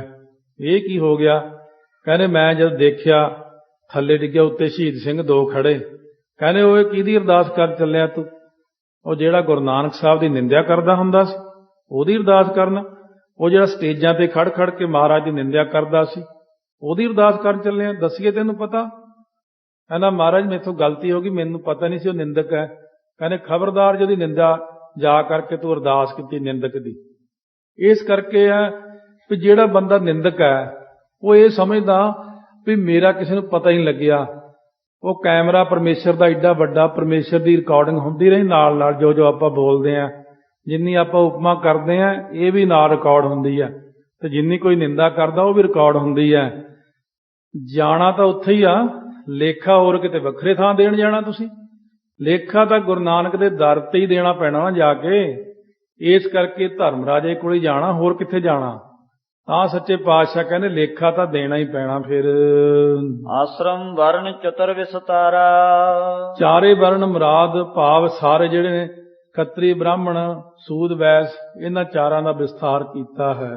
ਸ੍ਰੀ ਗੁਰ ਕੀਰਤ ਕਰਹਿ ਉਚਾਰਾ, ਉਹ ਸਾਰੇ ਜਾਣੇ ਗੁਰੂ ਨਾਨਕ ਸਾਹਿਬ ਦੀ ਮਹਿਮਾ ਕਥਨ ਕਰਦੇ ਨੇ। ਖੱਤਰੀ, ਬ੍ਰਾਹਮਣ, ਸੂਦ, ਵੈਸ ਸਾਰੇ ਹਿੰਦੁਸਤਾਨ ਭਰ ਦੇ ਵਿੱਚ ਗੁਰੂ ਨਾਨਕ ਸਾਹਿਬ ਦੀ ਮਹਿਮਾ ਕਰਦੇ ਨੇ ਸਾਰੇ। ਤੁਰਕ ਸਵੈ ਤੁਰਕਨ ਕੇ ਪੀਰੂ, ਫਿਰ ਤੁਰਕ ਸਾਰੇ ਤੇ ਤੁਰਕਾਂ ਦੇ ਪੀਰ ਵੀ ਗੁਰੂ ਨਾਨਕ ਸਾਹਿਬ ਦੀ ਮਹਿਮਾ ਕਰਦੇ ਨੇ। ਜਾਣਹਿ ਨਾਨਕ ਗੁਣੀ ਗਹੀਰੂ, ਉਹ ਵੀ ਜਾਣਦੇ ਨੇ ਗੁਰੂ ਨਾਨਕ ਦੇਵ ਸੱਚੇ ਪਾਤਸ਼ਾਹ ਜੀ ਗੁਣਾਂ ਦੇ ਖਜ਼ਾਨੇ ਹਨ। ਕਲਾਵਾਨ ਸਿਧਨਾਥ ਜੇ ਜਹ ਤਹੈ, ਕਲਾਵਾਨ ਜਿਹੜੇ ਸਿੱਧ ਨੇ ਨਾ ਨਾਥ ਨੇ ਜਿਹੜੇ ਸਾਰੇ ਜਿੱਥੇ ਕਿੱਥੇ। ਸ੍ਰੀ ਗੁਰੂ ਕੀਰਤ ਪੂਰਨ ਸਭ ਮਹਿ, ਸਤਿਗੁਰੂ ਜੀ ਦੀ ਕੀਰਤੀ ਸਾਰਿਆਂ ਵਿੱਚ ਪੂਰਨ ਹੈ। ਸਭ ਕੋਈ ਜਾਣਦਾ ਕਿ ਗੁਰੂ ਨਾਨਕ ਸਾਹਿਬ ਕੌਣ ਨੇ। ਜਹ ਲਉ ਹੈ ਵਿਸਤ੍ਰਿਤ ਸੁਅਵਨੀ, ਜਿੱਥੇ ਤੱਕ ਧਰਤੀ ਸਾਰੀ ਫੈਲੀ ਹੋਈ ਹੈ। ਸਰਬ ਥਾਨ ਮਹਿ ਕੀਰਤ ਰਵਨੀ, ਸਾਰਿਆਂ ਥਾਵਾਂ ਦੇ ਉੱਤੇ ਗੁਰੂ ਨਾਨਕ ਸਾਹਿਬ ਦੀ ਕੀਰਤੀ ਫੈਲੀ ਹੋਈ, ਬ੍ਰਹਿਮੰਡਾਂ 'ਚ ਫੈਲੀ ਹੋਈ ਹੈ। ਤੋਰੇ ਹੋਤੇ ਮਵਾਸ ਮੁਕਾਮਾ, ਕਿਉਂਕਿ ਗੁਰੂ ਨਾਨਕ ਦੇਵ ਮਹਾਰਾਜ ਸੱਚੇ ਪਾਤਸ਼ਾਹ ਨੇ ਤੋੜੇ ਨੇ ਆਕੀਆਂ ਦੇ ਵੱਡੇ ਵੱਡੇ ਕਿਲੇ। ਸਭ ਉਪਰ ਰਾਜਤ ਅਵਿਰਾਮਾ, ਸਾਰਿਆਂ ਦੇ ਉੱਤੇ ਰਾਜਤ ਹੁੰਦਾ, ਬਿਰਾਜ ਰਹੀ ਹੈ ਕੀਰਤੀ ਸੁੰਦਰ ਗੁਰੂ ਨਾਨਕ ਦੇਵ ਜੀ ਦੀ। ਕਵਿਤਾ ਖੁਰਾਸਾਨ ਕਾਬਲ ਕੰਧਾਰ ਹੂੰ ਮੈਂ ਕੇਵੜਾ ਸੀ। ਹੁਣ ਕਿੱਥੇ ਕਿੱਥੇ ਕੀਰਤੀ ਕਿਵੇਂ ਕਿਵੇਂ ਹੈ ਗੁਰੂ ਨਾਨਕ ਦੇਵ ਜੀ ਦੀ ਜਿਹੜੀ ਕੀਰਤੀ ਹੈ। ਸੋ ਖੁਰਾਸਾਨ ਦੇ ਵਿੱਚ ਔਰ ਕਾਬਲ ਕੰਧਾਰ ਦੇ ਵਿੱਚ ਕੇਵੜਾ ਹੁੰਦਾ ਇੱਕ ਖੁਸ਼ਬੂਦਾਰ, ਉਹ ਕੇਵੜੇ ਵਾਂਗੂ ਫੈਲੀ ਹੋਈ ਹੈ। ਸਾਰੇ ਦੇਸ਼ਾਂ ਵਿੱਚ ਸਤਿਗੁਰੂ ਦੀ ਉਜਲ ਕੀਰਤੀ ਫੈਲ ਰਹੀ ਹੈ। ਸੋ ਇਸ ਪਰ ਸਫੈਦ ਚੀਜ਼ਾਂ ਦੇ ਦ੍ਰਿਸ਼ਟਾਂਤ ਦੇ ਕੇ ਕਵੀ ਜੀ ਨੇ ਬਹੁਤ ਅਦਭੁਤ ਦਰਸ਼ਨ ਕਰਾਇਆ। ਕੀਰਤੀ ਦੀ ਉਪਮਾ ਉਜਲ ਦੇਣੀ ਕਵੀ ਦਾ ਇੱਕ ਅੱਛਾ ਸੰਕੇਤ ਹੈ। ਇਸ ਤਰ੍ਹਾਂ ਕਵੀ ਜੀ ਨੇ ਦੇਖੋ ਕਿਸ ਤਰ੍ਹਾਂ ਇੱਥੇ ਆ ਕੇ ਉਪਮਾ ਕੀਤੀ ਹੈ। ਮਦ ਮੁਲਤਾਨ ਹੂੰ ਕੇ ਮਾਲਤੀ ਸੀ ਫੁਲਿਆ, ਮਾਲਤੀ ਦਾ ਇੱਕ ਚਿੱਟੇ ਰੰਗ ਦਾ ਫੁੱਲ ਹੁੰਦਾ। ਸੋ ਇਸ ਤਰ੍ਹਾਂ ਗੁਰੂ ਨਾਨਕ ਦੇਵ ਸੱਚੇ ਪਾਤਸ਼ਾਹ ਦੀ ਮਹਿਮਾ ਜਿਹੜੀ ਆ ਮੁਲਤਾਨ ਦੇ ਵਿੱਚ ਮਾਲਤੀ ਦੇ ਚਿੱਟੇ ਫੁੱਲ ਵਾਂਗੂ ਫੈਲੀ ਹੋਈ। ਮੱਕੇ ਮੈਂ ਮੰਦਾਰ ਸੀ ਮਦੀਨੇ ਹੈ ਮੰਜੰਕ ਸਮ, ਮੱਕੇ ਦੇ ਵਿੱਚ ਮੰਦਾਰ ਦੀ ਤਰ੍ਹਾਂ ਜਿਵੇਂ ਕਲਪ ਬ੍ਰਿਛ ਜਹੀ ਮਹਿਮਾ ਹੈ, ਤੇ ਮਦੀਨੇ ਹੈ ਮਯੰਕ ਸਮ। ਮਦੀਨੇ ਦੇ ਵਿੱਚ ਗੁਰੂ ਨਾਨਕ ਸਾਹਿਬ ਦੀ ਮਹਿਮਾ ਚੰਦਰਮਾ ਵਾਂਗੂ ਫੈਲੀ ਹੋਈ ਹੈ। ਕੰਬ ਜੈਸੀ ਕਾਸ਼ਮੀਰ ਭਲੀ ਪਾਂਤ ਝੁਲੀਆ, ਕੰਬ ਹੁੰਦਾ ਸੰਖ, ਸੰਖ ਹੁੰਦਾ ਚਿੱਟਾ, ਚਿੱਟੇ ਰੰਗ ਵਾਂਗੂ ਕਹਿੰਦੇ ਕਸ਼ਮੀਰ ਦੇ ਵਿੱਚ ਉਹ ਪਰੇ ਜਾ ਕੇ ਤਿੱਬਤ ਦੇ ਵਿੱਚ ਸਾਰੇ ਪਾਸੇ ਗੁਰੂ ਨਾਨਕ ਸਾਹਿਬ ਦੀ ਮਹਿਮਾ ਫੈਲੀ ਹੋਈ ਹੈ। ਪਾਰਦਸੀ ਬਗਦਾਦ ਨਾਰਦਸੀ ਪੁਖਰਾ ਪਖਰਾਦ, ਗੰਗਾ ਕੈਸੀ ਧਾਰ ਪਈ ਗੰਗ ਜੂ ਕੇ ਕਲੀਆ। ਹੁਣ ਪਾਰਦ ਹੁੰਦਾ ਜਿਹੜਾ ਇਹ ਪਾਰੇ ਵਰਗੀ, ਕਿੱਥੇ ਬਗਦਾਦ ਦੇ ਵਿੱਚ। ਨਾਰਦ ਦਾ ਰੰਗ ਚਿੱਟਾ ਹੋਣ ਕਰਕੇ ਨਾਰਦ ਸੀ ਪਖਰਾਦ, ਪਖੜਾ ਜਿਹੜੇ ਸੋ ਪੱਖਰ ਤੇ ਸੱਖਰ ਦੋ ਪੈਂਦੇ ਨੇ ਉਸ ਇਲਾਕੇ ਵਿੱਚ, ਉਹਨਾਂ ਦੇ ਵਿੱਚ ਗੰਗਾ ਕੈਸੀ ਧਾਰ ਭਈ ਗੰਗ ਜੂ ਕੇ ਕਲੀਆ। ਗੰਗਾ ਦੇ ਕਿਨਾਰੇ ਤੇ ਕਹਿੰਦੇ ਨੇ ਜਿਵੇਂ ਪਹਿਲੀ ਹਰਿਦੁਆਰ ਗਏ, ਹੋਰ ਥਾਵਾਂ ਤੇ ਗਏ, ਉੱਥੇ ਗੰਗਾ ਦੀ ਧਾਰ ਵਾਂਗੂ ਪਵਿੱਤਰ ਮਹਿਮਾ ਹੈ। ਚੌਰ ਜੈਸੀ ਚਾਰੋ ਦਿਸ ਸੋਹੈ ਸਭ ਸੀਸ ਪਰ, ਸਾਰਿਆਂ ਦੇ ਸਿਰ ਦੇ ਉੱਪਰ ਸੋਭਨੀਕ ਹੁੰਦੀ, ਭਾਵ ਸ਼੍ਰੋਮਣੀ ਜਿਵੇਂ ਚੌਰ ਚਿੱਟਾ ਸੋਹਣਾ ਚੌਰ ਹੁੰਦਾ ਨਾ ਚਿੱਟੇ ਰੰਗ ਦਾ। ਇਉਂ ਗੁਰੂ ਨਾਨਕ ਸਾਹਿਬ ਦੀ ਮਹਿਮਾ ਤਾਂ ਸਾਰਿਆਂ ਤੋਂ ਉੱਤੇ ਹੀ ਫੈਲੀ ਹੋਈ ਹੈ। ਸਤ ਦੀਪ ਮਦ ਮੈਂ ਮਰਾਲ ਭਾਂਤ ਭੁਲੀਆ, ਸੱਤਾਂ ਦੀਪਾਂ ਦੇ ਵਿੱਚ ਕਹਿੰਦੇ ਮਰਾਲ ਹੁੰਦਾ ਜਿਵੇਂ ਹੰਸ ਹੁੰਦਾ ਹੈ, ਹੰਸਾਂ ਦੀ ਪਾਂਤ ਪੰਗਤੀ ਹੁੰਦੀ ਹੈ, ਹੰਸਾਂ ਦੀ ਲਾਈਨ ਵਾਂਗੂ ਚਾਰੇ ਪਾਸੇ ਫੈਲੀ ਹੋਈ ਹੈ। ਅਮਲ ਕਮਲ ਜੈਸੀ ਕਾਂਸੀ ਮੈਂ ਵਿਰਾਜਮਾਨ। ਅਮਲ ਮੈਲ ਤੋਂ ਰਹਿਤ ਕਮਲ ਦੇ ਫੁੱਲ ਵਰਗੀ ਕਾਂਸ਼ੀ ਦੇ ਵਿੱਚ ਵਿਰਾਜਮਾਨ ਹੈ। ਕਿਉਂ ਜਿੱਥੇ ਮਹਾਰਾਜ ਗਏ ਨੇ ਉੱਥੇ ਗੁਰੂ ਸਾਹਿਬ ਦੀ ਉਪਮਾ ਫੈਲੀ ਹੈ। ਸੁਦਾ ਸਮ ਸੁਦਾਸਰ ਦਿੱਲੀ ਦੁੱਧ ਸੋਹੀਐ। ਸੋ ਇਸ ਤਰ੍ਹਾਂ ਕਹਿੰਦੇ ਅੰਮ੍ਰਿਤ ਵਰਗੀ ਮਹਿਮਾ ਸ੍ਰੀ ਅੰਮ੍ਰਿਤਸਰ ਸਾਹਿਬ ਫੈਲੀ ਹੋਈ ਹੈ ਗੁਰੂ ਨਾਨਕ ਸਾਹਿਬ ਮਹਾਰਾਜ ਦੀ। ਔਰ ਦਿੱਲੀ ਦੇ ਵਿੱਚ ਦੁੱਧ ਵਰਗੀ ਚਿੱਟੀ ਮਹਿਮਾ ਮਜਨੂਏ ਟਿੱਲੇ ਜਾ ਕੇ ਜਦੋਂ ਗੁਰਾਂ ਨੇ ਕਿਰਪਾ ਕੀਤੀ। ਜੌਨ ਜੈਸੀ ਜੋਧ ਪਰ ਸੇਸ ਸੀ ਸੁਮੇਰ ਪਰ। ਜੌਨ ਹੁੰਦੀ ਚੰਦਰਮਾ ਦੀ ਚਾਂਦਨੀ ਵਰਗੀ ਜੋਧਪੁਰ ਵੀ ਗਏ ਆ। ਸ਼ੇਸ਼ ਨਾਗ ਵਰਗੀ ਜਿਹੜੀ ਵੇਖੀ ਦੀ ਮਹਾਰਾਜ ਦੀ ਮਹਿਮਾ ਸੁਮੇਰ ਪਰਬਤ ਦੇ ਉੱਤੇ। ਚੰਦਨ ਸੀ ਚੀਨ ਆਮ ਚੀਨ ਮਾਹੇ ਜੋਹੀਐ। ਕਹਿੰਦੇ ਚੰਦਨ ਵਰਗੀ ਜਿਹੜੀ ਆ ਨਾ ਮਹਾਰਾਜ ਸੱਚੇ ਪਾਤਸ਼ਾਹ ਦੀ ਮਹਿਮਾ ਚੀਨ ਦੇ ਵਿੱਚ ਮਚੀਨ ਮਾਹੇ ਜੋ ਹੀ ਹੈ ਵੇਖੀ ਜਾ ਸਕਦੀ ਹੈ। ਨੇਪਾਲ ਮੈਂ ਨਿਕਸੀ ਕਮਾਊ ਮੈਂ ਕਪਾਸ ਸੀ। ਨੇਪਾਲ ਦੇ ਵਿੱਚ ਨਿਕਸੀ ਹੁੰਦਾ ਹੀਰੇ ਵਰਗੀ ਫੈਲੀ ਹੋਈ ਹੈ। ਔਰ ਕਮਾਊ ਪਹਾੜ ਹੈ ਜਿੱਥੇ ਕਾਮਰੂ ਦੇਸ਼ ਹੈ। ਤਿੰਨਸੁਖੀਆ ਸ਼ਹਿਰ ਪਰੇ ਅਸਾਮ ਅਪਰ ਅਸਾਮ ਦੇ ਵਿੱਚ ਜਿੱਥੇ ਨੂਰ ਸ਼ਾਹ ਦਾ ਨਿਸਤਾਰਾ ਕੀਤਾ ਸੀ ਉੱਥੇ ਫੈਲੀ ਹੋਈ ਹੈ। ਕਮਾਊ ਮੈਂ ਕਪਾਸ ਸੀ ਕਪਾਹ ਵਰਗੀ ਚਿੱਟੀ ਇਸ ਤਰ੍ਹਾਂ ਫੈਲੀ। ਜਿੱਥੇ ਇੱਥੇ ਹੁਣ ਗੁਰੂ ਨਾਨਕ ਸਾਹਿਬ ਗਏ ਨੇ ਨਾ ਕਵੀ ਜੀ ਨੇ ਉਹ ਸਾਰੇ ਸ਼ਹਿਰ ਇਹ ਇਲਾਕੇ ਕਵਿਤਾ ਦੇ ਰੂਪ ਵਿੱਚ ਲਿਖ ਦਿੱਤੇ ਆ। ਸਾਰਕੋਟ ਹਿਮ ਸੀ ਸੁਖਦ ਅਬ ਰੋਹੀਐ। ਹਿਸਾਰ ਵਾਲੇ ਇਲਾਕੇ 'ਚ ਮਹਾਰਾਜ ਨੇ ਬਹੁਤ ਕਿਰਪਾ ਕੀਤੀ ਜਾ ਕੇ ਉੱਥੇ ਬਰਫ਼ ਵਰਗੀ ਚਿੱਟੀ ਮਹਾਰਾਜ ਦੀ ਮਹਿਮਾ ਉਹ ਔਰ ਇਹੀ ਬਰਫ਼ ਵਰਗੀ ਚਿੱਟੀ ਸੁਖਦ ਅਬ ਰੋਹੀਏ ਸੁਖ ਦੇ ਦੇਣ ਵਾਲੀ ਵੇਖੀ ਦੀ ਹੈ। ਆਠੋ ਦੇਗਾ ਪਾਲਨ ਕੇ ਦਸਨ ਪਹਿ ਜਾਏ ਟਿਕੀ। ਅੱਠੋ ਦਿਗਪਾਲ ਹੁੰਦੇ ਜਿਹੜੇ ਦਿਸ਼ਾਪਾਲ ਕਹਿੰਦੇ ਇੱਕ ਕਾਲਪਨਿਕ ਹਾਥੀ ਬਣਾਏ ਹੋਏ ਨੇ ਜਿਹੜੇ ਅਥਵਾ ਜੇ ਗੁਪਤ ਰੂਪ ਵਿੱਚ 8 ਹਾਥੀ ਧਰਤੀ ਨੂੰ ਸੰਭਾਲਦੇ ਨੇ ਵੱਡੇ ਜੋ ਉਹਨਾਂ ਨੇ ਬਣਾਏ ਜਿਸ ਢੰਗ ਨਾਲ ਉਹਦੇ ਕਹਿੰਦੇ ਇਸ ਤਰ੍ਹਾਂ ਉਹਨਾਂ ਦੇ ਦੰਦਾਂ ਉੱਪਰ ਵੀ ਸੋਭਨੀਕ ਹੋ ਰਹੀ ਆ। ਉਹ ਵੀ ਭਾਵ ਗੁਰੂ ਨਾਨਕ ਸਾਹਿਬ ਦੀ ਉਪਮਾ ਕਰਦੇ ਹਨ। ਜਹਾਂ ਤਹ ਦੇਖੀਏ ਸਭਨ ਮਨ ਮੋਹੀਐ। ਜਿੱਥਾ ਕਿੱਥੇ ਦੇਖਦੇ ਆ ਗੁਰੂ ਨਾਨਕ ਸਾਹਿਬ ਦੀ ਉਪਮਾ ਮਨ ਮੋਹ ਲੈਂਦੀ ਹੈ। ਲਖਨ ਸਾਰਦ ਸੇ ਲਾਪਰ ਵਾਰਦ ਸੇ। ਲਖਨਊ ਦੇ ਵਿੱਚ ਸਰਸਵਤੀ ਵਰਗੀ ਹੈ। ਲਾਹੌਰ ਦੇ ਵਿੱਚ ਜਿਹੜੀ ਹੈ ਵਾਰਦ ਸੀ ਸੋਭਾ ਜਿਹੜੀ ਬੱਦਲ ਵਰਗੀ ਉੱਥੇ ਬਰਸਾਤ ਕੀਤੀ। ਹਾਜੀਪੁਰ ਹੰਸਨੀ ਸੇ ਰੂਪਾ ਰੂਮ ਜਾਣੀਐ। ਹਾਜੀਪੁਰ ਵਿੱਚ ਹੰਸਣੀ ਵਰਗੀ ਇਸ ਤਰ੍ਹਾਂ ਚਿੱਟੀ ਤੇ ਰੂਪਾ ਹੁੰਦੀ ਚਾਂਦੀ ਤੇ ਰੂਪਾ ਰੂਮ ਜਾਨੀਏ। ਰੂਮ ਬਲੈਤ ਵਿੱਚ ਚਿੱਟੀ ਚਾਂਦੀ ਵਰਗੀ ਜਿਹੜੀ ਮਹਾਰਾਜ ਸੱਚੇ ਪਾਤਸ਼ਾਹ ਦੀ ਸੋਭਾ ਹੈ। ਕਰਕਾ ਅਰਾਕ ਉਡਗਨ ਸੇ ਅਰਾਨ ਰੂਰੀ। ਕਰਕਾ ਹੁੰਦਾ ਗੜਾ ਚਿੱਟੇ ਗੜੇ ਪੈਂਦੇ ਜਿਵੇਂ ਇਹਦੇ ਵਰਗੀ ਮਹਿਮਾ ਅਰਾਕ ਦੇ ਵਿੱਚ ਆ। ਉੱਥੇ ਵੀ ਗਏ। ਉਡਗਨ ਸੀ ਐਰਾਨ ਅਰੂਰੀ। ਫਿਰ ਇਸ ਢੰਗ ਨਾਲ ਕਹਿੰਦੇ ਨੇ ਜਿਵੇਂ ਬਹੁਤ ਵਧੀਆ ਤਾਰਿਆਂ ਵਰਗੀ ਮਹਿਮਾ ਜਿਹੜੀ ਆ ਇਰਾਨ ਦੇ ਵਿੱਚ ਸੁੰਦਰ। ਫਟਕ ਸੀ ਫਰਕਾਬਾਦ ਵਿਸਦ ਬਖਾਨੀਏ। ਫਟਕ ਜਿਵੇਂ ਬਲੌਰ ਹੁੰਦਾ ਚਿੱਟਾ ਹੀਰੇ ਵਰਗਾ ਹੁੰਦਾ ਨਕਲੀ ਕੰਚ ਦਾ ਬਣਿਆ ਹੋਇਆ ਬਲੌਰ ਇਹਦੇ ਵਰਗੀ ਫਰਕਾਬਾਦ। ਉਹ ਫਰਕਾਬਾਦ ਵੀ ਉਧਰ ਹੀ ਪੈਂਦਾ ਕਲਕੱਤੇ ਤੋਂ ਅਸਾਮ ਨੂੰ ਜਾਈਏ ਰਸਤੇ 'ਚ ਆਉਂਦਾ ਫਰਕਾਬਾਦ। ਵਿਸਦ ਜਿਹੜੀ ਆ ਬੜੀ ਚਿੱਟੀ ਮਹਿਮਾ ਮਹਾਰਾਜ ਸੱਚੇ ਪਾਤਸ਼ਾਹ ਦੀ ਸਾਰੇ ਪਾਸੇ ਫੈਲੀ ਹੋਈ ਬਖਾਨੀਏ ਕਹੀ ਜਾ ਸਕਦੀ ਹੈ। ਉਦਦ ਬੰਦਰ ਮਦ ਨੀਏ ਕੌਡੀ ਸੀ ਕਲੰਜਰ।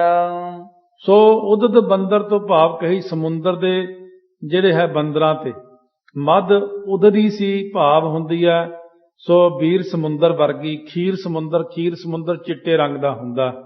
ਇਸ ਤਰ੍ਹਾਂ ਉੱਥੇ ਮਹਾਰਾਜ ਦੀ ਮਹਿਮਾ ਫੈਲੀ ਹੋਈ ਹੈ। ਕੂਲ ਸੀ ਕਲਿੰਦਰੀ ਕੇ ਕੁੰਦ ਸੀ ਪਰਮਾਨੀਏ। ਕੂਲ ਸੀ ਭਾਵ ਜਿਹੜੇ ਕਿਨਾਰੇ ਨੇ ਨਾ ਕਲਿੰਦਰੀ ਹੁੰਦੀ ਹੈ ਜਿਹੜੀ ਜਮਨਾ ਇਹ ਜਮਨਾ ਦੇ ਕਿਨਾਰੇ ਦੇ ਉੱਤੇ ਐਂ ਫੈਲੀ ਜਿਵੇਂ ਰਵੇਲ ਹੁੰਦਾ ਮਰਤਬਾਨ ਦੇ ਚਿੱਟੇ ਫੁੱਲ ਹੁੰਦੇ ਨੇ। ਇਹ ਕੁੰਦ ਸੀ ਤੋਂ ਭਾਵ ਫੈਲੀ ਹੋਈ ਜਿਹੜੀ ਮਾਨੋ ਇਹ ਮਰਤਮਾਨ ਦੇ ਚਿੱਟੇ ਫੁੱਲ।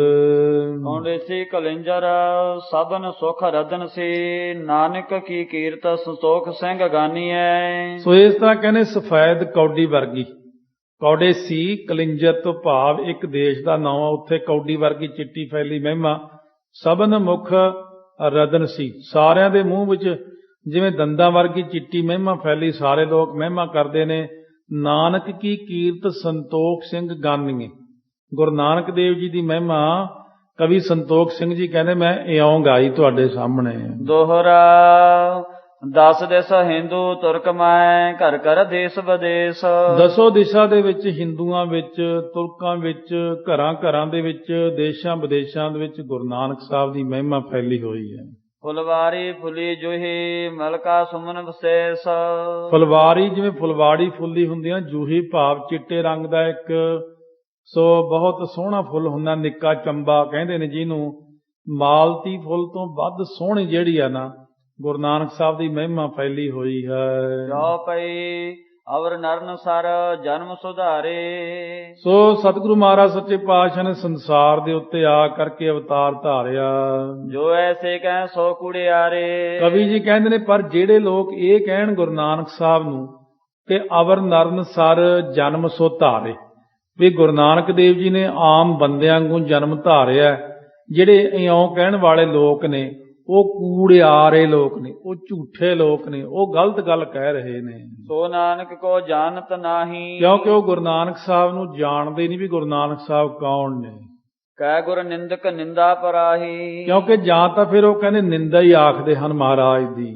ਜੀਵਤ ਦੁਖ ਪਾਵਹਿ ਨਰ ਸੋਏ। ਜਿਉਂਦੇ ਜੀ ਉਹ ਬੰਦੇ ਬਹੁਤ ਦੁੱਖ ਪਾਉਣਗੇ। ਹੋਏ ਨਰਕ ਪ੍ਰਾਪਤ ਹੋਏ। ਮਰਨ ਤੋਂ ਬਾਅਦ ਉਹਨਾਂ ਨੂੰ ਸਿਰਫ ਨਰਕ ਹੀ ਮਿਲਣਾ।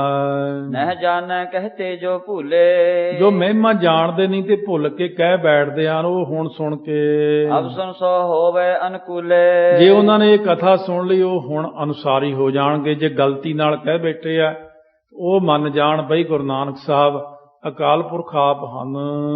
ਦੋਹਰਾ ਸੁਨ ਸਰੋਤਨ ਸੁਖ ਪਾਏ ਮਨ ਕੀਨੋ ਬਹੁਰ ਸੰਦੇਹ। ਸਰੋਤਿਆਂ ਨੇ ਇੰਨਾ ਚੀਜ਼ ਸੁਣ ਕੇ ਮਨ ਦੇ ਅੰਦਰ ਸੁਖ ਪਾਇਆ, ਪਰ ਫੇਰ ਵੀ ਇੱਕ ਮਨ ਦੇ ਅੰਦਰ ਹੋਰ ਸੰਸਾ ਹੈ। ਬਦੀ ਹਿਰਦੇ ਮਹਿ ਲਾਲਸਾ ਕਥਾ ਸੁਣਨ ਪਰ ਜੇਹ। ਮਨ ਦੇ ਅੰਦਰ ਇਹ ਲਾਲਸਾ ਵਧੀ ਜਿਨ੍ਹਾਂ ਦੀ ਹੋਰ ਕਥਾ ਸੁਣੀਏ ਅੱਗੇ। ਜੋ ਪਈ ਅਸਵਿਦ ਸਰੋਤਨ ਬਚਨ ਉਚਾਰੇ। ਇਸ ਤਰ੍ਹਾਂ ਸਰੋਤਿਆਂ ਨੇ ਬਚਨ ਕਹੇ। ਸੁਨੋ ਕਵੀ ਇਵ ਗ੍ਰੰਥ ਮਝਾਰੇ। ਸੁਣੋ ਕਵੀ ਜੀ ਇਉਂ ਗ੍ਰੰਥ ਦੇ ਵਿੱਚ ਤੂਤਾ ਜਨਕ ਰਾਜ ਅਵਤਾਰਾ। ਭਾਵ ਇੱਥੇ ਜਿਹੜਾ ਇੱਕ ਲੈਣਾ ਕਿ ਗੁਰੂ ਗ੍ਰੰਥ ਸਾਹਿਬ ਮਹਾਰਾਜ ਦੇ ਵਿੱਚ ਇਹ ਲਿਖਿਆ ਤੇ ਤੂੰ ਤਾਂ ਜਨਕ ਰਾਜਾ ਅਵਤਾਰ ਲਿਖਿਆ, ਜਿਹੜਾ ਇਹ ਗੱਲ ਦੀ ਸਾਨੂੰ ਸਮਝ ਨਹੀਂ ਲੱਗੇ ਕਿ ਇਸ ਢੰਗ ਨਾਲ ਇਹ ਕਿਉਂ ਲਿਖਿਆ। ਜਨਕ ਤੋਂ ਕਹਿਣ ਤੋਂ ਭਾਵ ਕਿ ਤਤਦਰਸ਼ੀ ਮਹਾਤਮਾ ਜੀਵਨ ਮੁਕਤ ਤੋਂ ਹੈ। ਅਤੇ ਗੁਰੂ ਗ੍ਰੰਥ ਸਾਹਿਬ ਜੀ ਵਿੱਚ ਸ੍ਰੀ ਗੁਰੂ ਨਾਨਕ ਦੇਵ ਮਹਾਰਾਜ ਜਨਕ ਦੇ ਅਰਥ ਆਪ ਹੀ ਆਪਣੇ ਮੁਖਾਰ ਬਿੰਦ ਤੋਂ ਕਹਿੰਦੇ ਨੇ, ਜਨਕ ਸੋਏ ਜਿਨ ਜਾਣਿਆ ਉਨ ਮਨ ਰਥ ਧਰਿਆ। ਇਹ ਗੱਲ ਨੂੰ ਸਮਝਣਾ ਪੈਂਦਾ। ਜਨਕ ਉਹ ਹੈ ਜੋ ਗਿਆਨਵਾਨ ਹੈ, ਬਿਰਤੀ ਨੂੰ ਤੁਰੀਆ ਪਦ ਵਿੱਚ ਰੱਖਦਾ। ਇੱਕ ਉਹ ਜਨਕ ਜੋ ਸੀਤਾ ਦਾ ਪਿਤਾ ਹੋਇਆ। ਸੋ ਇਸ ਤਰ੍ਹਾਂ ਉਹ ਇਸ ਲੋਕ ਇਸ ਤਰ੍ਹਾਂ ਲੈ ਲੈਂਦੇ। ਜੇ ਕੋਈ ਹੁਣ ਕਿਸੇ ਨੇ ਨਾਂ ਰੱਖ ਲਿਆ ਆਪਣਾ, ਉਹ ਅਲੱਗ ਚੀਜ਼ ਹੈ, ਨਾਂ ਹੋਰ, ਪਰ ਜਨਕ ਦਾ ਅਰਥ ਦੇਖਣਾ। ਤੂੰ ਤਾਂ ਜਨਕ ਰਾਜਾ ਅਵਤਾਰ, ਜਨਕ ਸੋਏ ਜਿਨ ਜਾਣਿਆ ਓਨ ਮਨ ਰਥ ਧਰਿਆ। ਜਿਹਦੀ ਬਿਰਤੀ ਤੁਰੀਆ ਪਦ ਵਿੱਚ ਚੱਲ ਗਈ, ਅਸਲ ਵਿੱਚ ਉਹਨੂੰ ਜਨਕ ਕਹਿੰਦੇ ਨੇ। ਇਸ ਕਰਕੇ ਉਹ ਮਹਾਰਾਜ ਤਾਂ ਕੀਤੀ ਉਪਮਾ, ਕਈ ਵਾਰ ਸਾਡੀ ਸਮਝ ਤੋਂ ਪਰੇ ਹੋ ਜਾਂਦੀ ਚੀਜ਼। ਇਹ ਵਿਦ ਲਿਖਿਓ ਵਾਕ ਸੁਖਕਾਰਾ। ਇਸ ਤਰ੍ਹਾਂ ਉਹ ਵਾਕ ਜਿਹੜਾ ਲਿਖਿਆ ਸੁਖ ਦੇ ਦੇਣ ਵਾਲਾ। ਗੁਰੂ ਗ੍ਰੰਥ ਕੀ ਸਾਖੀ ਪਾਵੈ। ਸੋ ਗੁਰੂ ਗ੍ਰੰਥ ਸਾਹਿਬ ਮਹਾਰਾਜ ਸੱਚੇ ਪਾਤਸ਼ਾਹ ਦੀ ਸਾਖ ਹੁੰਦੀ, ਗਵਾਹੀ ਪਾਉਂਦੇ ਹਨ। ਤੋ ਹਮਰੇ ਸੰਦੇਹ ਮਿਟਾਵੈ। ਉਹ ਫਿਰ ਜਦ ਤੁਸੀਂ ਸਾਡਾ ਜਿਹੜਾ ਸ਼ੰਕਾ ਇਸ ਤਰ੍ਹਾਂ ਦੂਰ ਜ਼ਰੂਰ ਕਰੋ। ਇਹ ਜਿਹੜੀ ਪੰਕਤੀ ਲਿਖੀ ਹੋਈ ਇਹਦੇ ਬਾਰੇ, ਜਾ ਕੇ ਬਚਨ ਅਮੋਲ ਅਡੋਲਾ। ਜਿਨ੍ਹਾਂ ਦੇ ਬਚਨ ਬੜੇ ਅਮੋਲ ਨੇ, ਅਡੋਲ ਨੇ। ਸੁਖ ਦਾ ਮੰਗਲ ਮੂਲ ਅਤੋਲਾ। ਸੁਖ ਦੇ ਦੇਣ ਵਾਲੇ, ਖੁਸ਼ੀਆਂ ਦੇ ਦੇਣ ਵਾਲੇ, ਮੂਲ ਰੂਪ ਵਿੱਚ ਅਤੋਲ ਤੋਲਣ ਤੋਂ ਰਹਿਤ। ਸੁਣ ਕਰ ਕਵੀ ਗ੍ਰੰਥ ਕੀ ਗਾਥਾ। ਸੁਣ ਕੇ ਕਵੀ ਜੀ ਨੇ ਗੁਰੂ ਗ੍ਰੰਥ ਸਾਹਿਬ ਮਹਾਰਾਜ ਦੀ ਇਹ ਗਾਥਾ, ਇਹ ਪੰਕਤੀ ਕਰ ਔਰ ਹਰਖ ਕਹਿਤ ਤਨਨ ਸਾਥਾ। ਬਹੁਤ ਖੁਸ਼ ਹੋ ਕਰਕੇ ਫਿਰ ਉਹਨਾਂ ਨੂੰ ਸਮਝਾਇਆ ਵੀ ਤੁਸੀਂ ਹਲੇ ਸਾਰੇ ਸਰੂਪ ਦਾ ਪਾਠ ਨਹੀਂ ਕੀਤਾ, ਤੁਹਾਨੂੰ ਬਹੁਤ ਗੱਲਾਂ ਦਾ ਗਿਆਨ ਨਹੀਂ ਹੁੰਦਾ। ਬਹੁਤ ਸਾਰੇ ਲੋਕ ਇੱਕ ਪੰਕਤੀ ਲੈ ਲੈਂਦੇ, ਉਹਦੇ ਤੇ ਰੌਲਾ ਪਾ ਲੈਂਦੇ। ਉਹਨਾਂ ਜਦ ਤੱਕ ਸਾਰੇ ਸਰੂਪ ਨੂੰ ਨਹੀਂ ਪੜ੍ਹਿਆ, ਉਦੋਂ ਤੱਕ ਗਿਆਨ ਨਹੀਂ ਹੁੰਦਾ। ਧੰਨ ਗਿਰਾਮਤ ਧੰਨ ਤੁਮਾਰੀ। ਸੋ ਧੰਨ ਹੈ ਗੁਰੂ ਕੀ ਬਾਣੀ, ਧੰਨ ਹੈ ਗੁਰਸਿੱਖੋ ਤੁਹਾਡੀ ਮੱਤ, ਜਾਂ ਤੇ ਮਨ ਮੈਂ ਸਮਝ ਉਚਾਰੀ। ਜਿਸ ਕਰਕੇ ਤੁਸੀਂ ਮਨ ਦੇ ਅੰਦਰ ਸਮਝ ਕੇ ਗੱਲ ਕਹੀ ਹੈ। ਕਹਿਤ ਮਹਿਤ ਕੀ ਮਹਿਤ ਹੈ ਸਾਖੀ। ਬੜੇ ਪੁਰਖ ਦੀ ਸਾਖੀ ਵੱਡੇ ਪੁਰਖ ਹੀ ਕਹਿ ਸਕਦੇ ਹਨ। ਨਹੀਂ ਅਲਪ ਤੇ ਜਾਵਹਿ ਭਾਖੀ। ਇਹ ਛੋਟੇ ਜਿਹੇ ਬੰਦੇ ਤੋਂ ਜਿਹੜੀ ਆ ਨਾ ਕਹੀ ਨਹੀਂ ਜਾ ਸਕਦੀ। ਸ੍ਰੀ ਨਾਨਕ ਇਤਿਹਾਸ ਪੁਨੀਤਾ। ਧੰਨ ਗੁਰੂ ਨਾਨਕ ਦੇਵ ਜੀ ਦਾ ਇਤਿਹਾਸ ਬੜਾ ਪੁਨੀਤ ਹੈ, ਪਵਿੱਤਰ ਹੈ। ਗ੍ਰੰਥ ਅਨੁਸਾਰ ਕਥੀ ਮੈਂ ਰੀਤਾ। ਗੁਰੂ ਗ੍ਰੰਥ ਸਾਹਿਬ ਦੇ ਅਨੁਸਾਰ ਮੈਂ ਰੀਤੀ ਕਥਨ ਕੀਤੀ ਹੈ। ਪੁੰਨ ਗੁਰਦਾਸ ਭਇਓ ਜੋ ਭਾਈ। ਫਿਰ ਜਿਹੜਾ ਭਾਈ ਗੁਰਦਾਸ ਜੀ ਹੋਏ ਹਨ, ਕਛੁਕ ਕੀਨਾ ਜੇ ਗੁਰੂ ਵਡਾਈ। ਕੁਛ ਵਡਿਆਈ ਜਿਹੜੀ ਆ ਨਾ ਗੁਰੂ ਨਾਨਕ ਸਾਹਿਬ ਦੀ, ਜਿਹੜੀ ਉਹਨਾਂ ਨੇ ਕੀਤੀ ਆਪਣੀਆਂ ਵਾਰਾਂ ਦੇ ਵਿੱਚ। ਸ੍ਰੀ ਅਰਜਨ ਕੇ ਰਹਿਤ ਹਜੂਰਾ। ਜੋ ਧੰਨ ਗੁਰੂ ਅਰਜਨ ਦੇਵ ਮਹਾਰਾਜ ਦੀ ਹਜ਼ੂਰੀ ਵਿੱਚ ਰਿਹਾ ਕਰਦੇ ਸੀ। ਸਿੱਖੀ ਅਦਕ ਪ੍ਰੇਮ ਵਰਤ ਪੂਰਾ। ਸੋ ਬਹੁਤ ਹੀ ਜ਼ਿਆਦਾ ਸਿੱਖੀ ਸੀ, ਜਿਨ੍ਹਾਂ ਦੇ ਅੰਦਰ ਵਰਤ ਪੂਰਾ ਸੀ, ਭਾਵ ਹਮੇਸ਼ਾ ਚਾਰੇ ਪਾਸਿਓਂ ਹੀ ਜਿਹੜੇ ਪੱਕੇ ਸਨ। ਸੁਨ ਗੁਰ ਅਰਜਨ ਜਿਹ ਕੀ ਬਾਣੀ। ਸੁਣ ਕੇ ਗੁਰੂ ਅਰਜਨ ਦੇਵ ਸਾਹਿਬ ਮਹਾਰਾਜ ਸੱਚੇ ਪਾਤਸ਼ਾਹ ਜਿਨ੍ਹਾਂ ਦੀ ਬਾਣੀ। ਆਸਾ ਬਰ ਦੀਨੋ ਅਸਵਿਤ ਗਤ ਦਾਨੀ। ਇਹੋ ਜਿਹਾ ਵਰ ਦਿੱਤਾ ਸੀ ਗੁਰੂ ਅਰਜਨ ਦੇਵ ਜੀ ਨੇ ਭਾਈ ਗੁਰਦਾਸ ਜੀ ਦੀਆਂ ਵਾਰਾਂ ਸੁਣ ਕੇ। ਪੜ੍ਹੇ ਪ੍ਰੇਮ ਕਰ ਕੈ ਸਿਖ ਜੋ। ਜਿਹੜਾ ਪ੍ਰੇਮ ਕਰਕੇ ਭਾਈ ਗੁਰਦਾਸ ਤੇਰੀਆਂ ਵਾਰਾਂ ਪੜ੍ਹੇਗਾ, ਸਿੱਖੀ ਕੋ ਪ੍ਰਾਪਤ ਹਵੈ ਸੋ। ਉਹ ਸਿੱਖੀ ਉਹਨੂੰ ਪ੍ਰਾਪਤ ਹੋ ਜਾਵੇਗੀ। ਇਹ ਅਨੁਸਾਰ ਕਥੀ ਮੈਂ ਗਾਥਾ। ਮੈਂ ਤਾਂ ਉਹਦੇ ਅਨੁਸਾਰ ਇਹ ਕਥਾ ਕਹੀ ਹੈ, ਭਾਈ ਗੁਰਦਾਸ ਦੀਆਂ ਵਾਰਾਂ ਚੋਂ ਪ੍ਰਮਾਣ ਲਿਆ ਹੈ। ਤੇ ਕੀ ਸਾਖ ਸੁਨਹੁ ਹੈ ਤਸਾਥਾ। ਉਹਨਾਂ ਦੀ ਗਵਾਹੀ ਵੀ ਸੁਣ ਲਓ ਪਿਆਰ ਦੇ ਨਾਲ। ਸ੍ਰੀ ਗੁਰੂ ਗੋਬਿੰਦ ਸਿੰਘ ਹਜ਼ੂਰੀ। ਧੰਨ ਗੁਰੂ ਗੋਬਿੰਦ ਸਿੰਘ ਸਾਹਿਬ ਮਹਾਰਾਜ ਦੇ ਹਜ਼ੂਰੀ ਵਿੱਚ ਰਹਿਣ ਵਾਲੇ ਮਨੀ ਸਿੰਘ ਭਾਇਓ ਗਤਰੂਰੀ। ਉਹ ਭਾਈ ਮਨੀ ਸਿੰਘ ਜੀ ਸੁੰਦਰ ਗਤੀ ਵਾਲੇ ਕਵੀ ਜੀ ਦੱਸ ਰਹੇ ਕਿ ਗੁਰੂ ਗ੍ਰੰਥ ਸਾਹਿਬ ਜੀ, ਭਾਈ ਗੁਰਦਾਸ ਜੀ ਤੇ ਸਾਖੀ ਭਾਈ ਮਨੀ ਸਿੰਘ ਤੋਂ ਮੈਂ ਇਤਿਹਾਸ ਲਿਆ, ਇਕੱਠਾ ਕੀਤਾ ਸਾਰਾ। ਜੇ ਸਿਰਲੋਂ ਸਿੱਖੀ ਨਿਰਵਾਹੀ। ਸੋ ਜਿਨ੍ਹਾਂ ਨੇ ਭਾਈ ਮਨੀ ਸਿੰਘ ਨੇ ਸਿਰ ਤੱਕ ਸਿੱਖੀ ਨਿਭਾਈ, ਸਿਰੇ ਤੱਕ ਨਿਭਾ ਦਿੱਤੀ।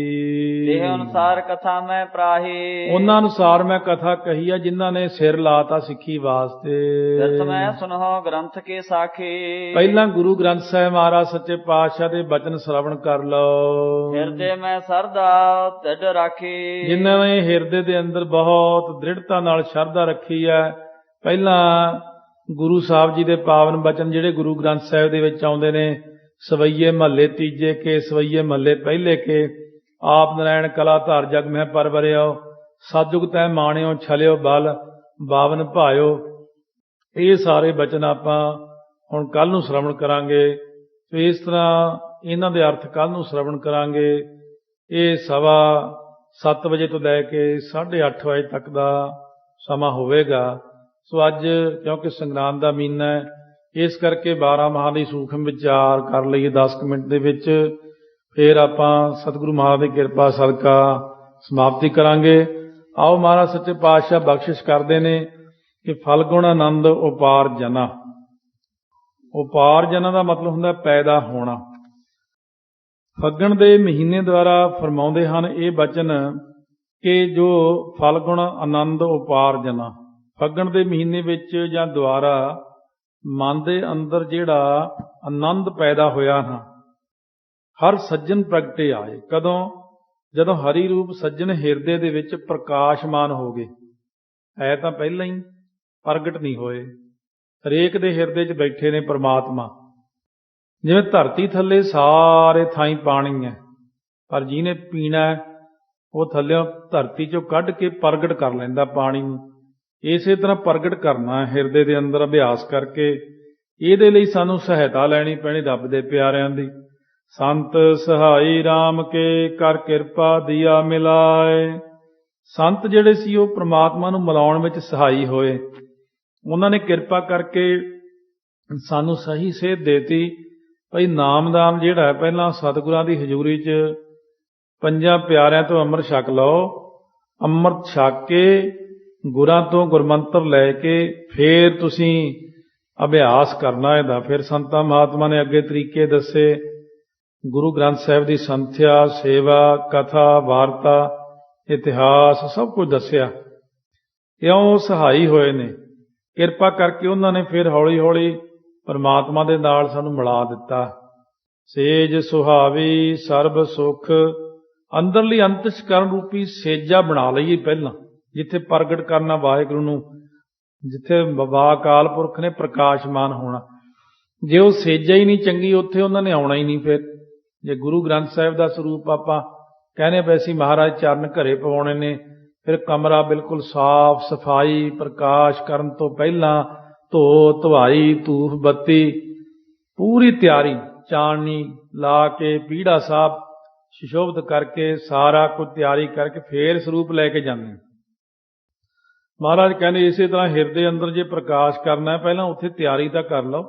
ਮਨ ਬੁੱਧ ਚਿੱਤ ਹੰਕਾਰ ਇਹਨਾਂ ਦੀ ਨਿਵਰਤੀ ਕਰਕੇ ਅੰਤਸ਼ਕਰਨ ਨੂੰ ਸ਼ੁੱਧ ਕਰ ਲਓ। ਫੇਰ ਸੇਜ ਸੁਹਾਵੀ ਸਰਬ ਸੁੱਖ, ਫੇਰ ਸਾਰੇ ਆਤਮਿਕ ਸੁੱਖ ਮਿਲਣੇ ਆ।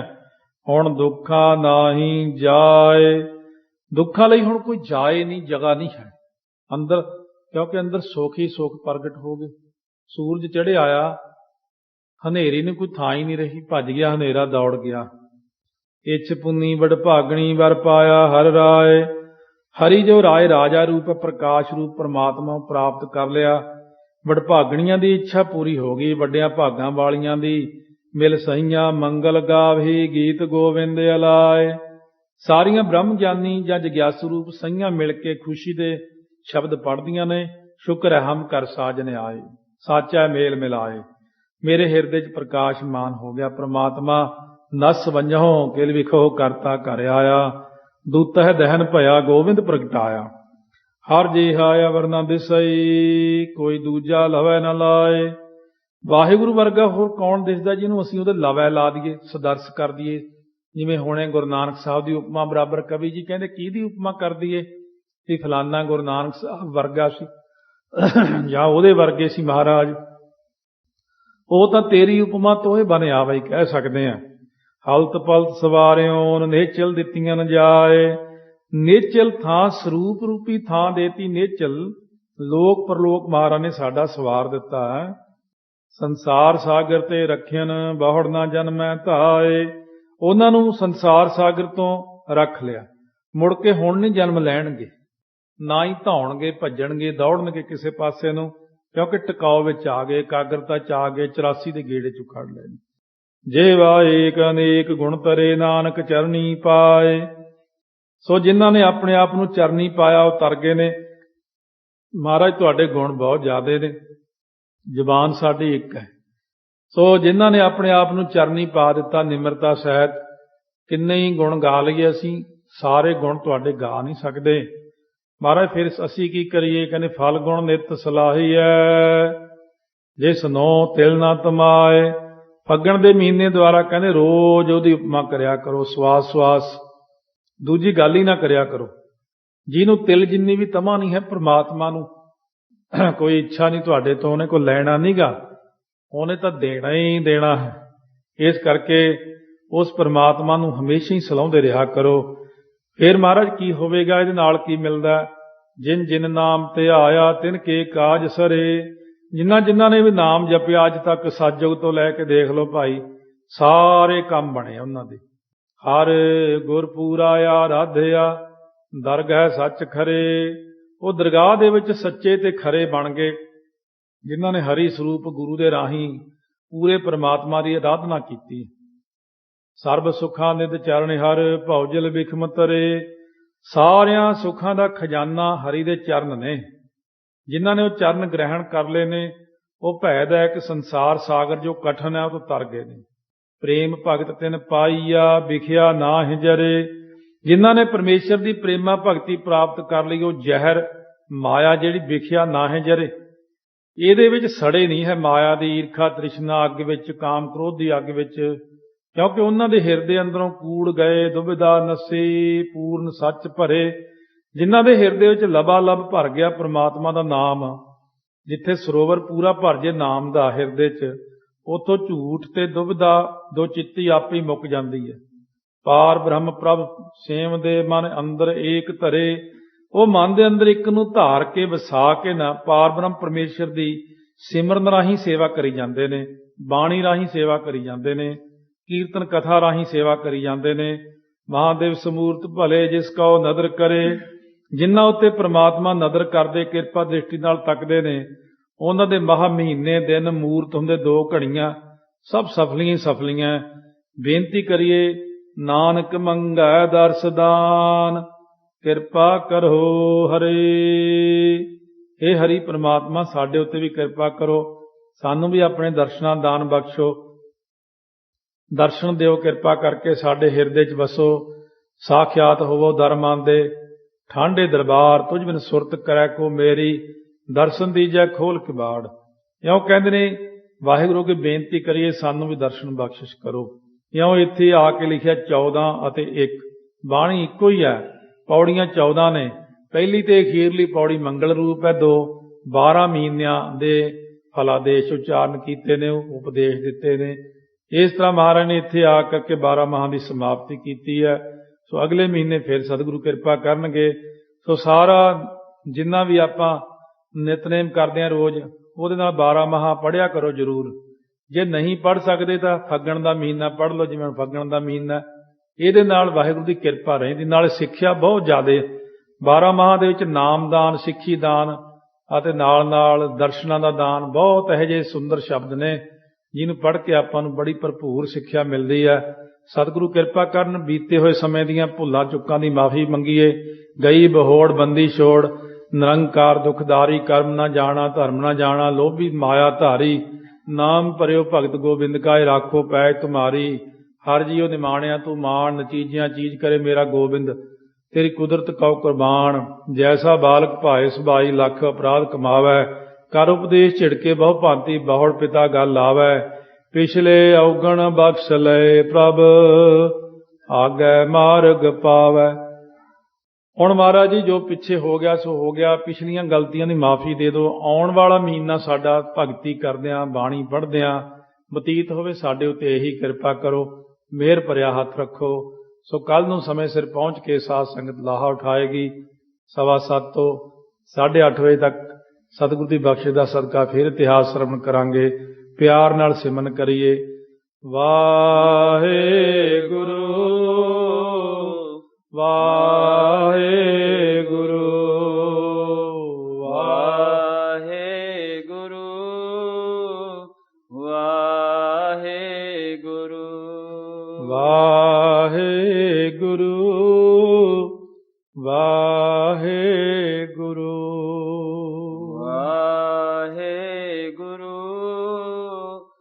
ਵਾਹਿਗੁਰੂ ਵਾਹਿਗੁਰੂ ਵਾਹਿਗੁਰੂ ਵਾਹਿਗੁਰੂ ਵਾਹਿਗੁਰੂ ਵਾਹਿਗੁਰੂ ਵਾਹਿਗੁਰੂ ਵਾਹਿਗੁਰੂ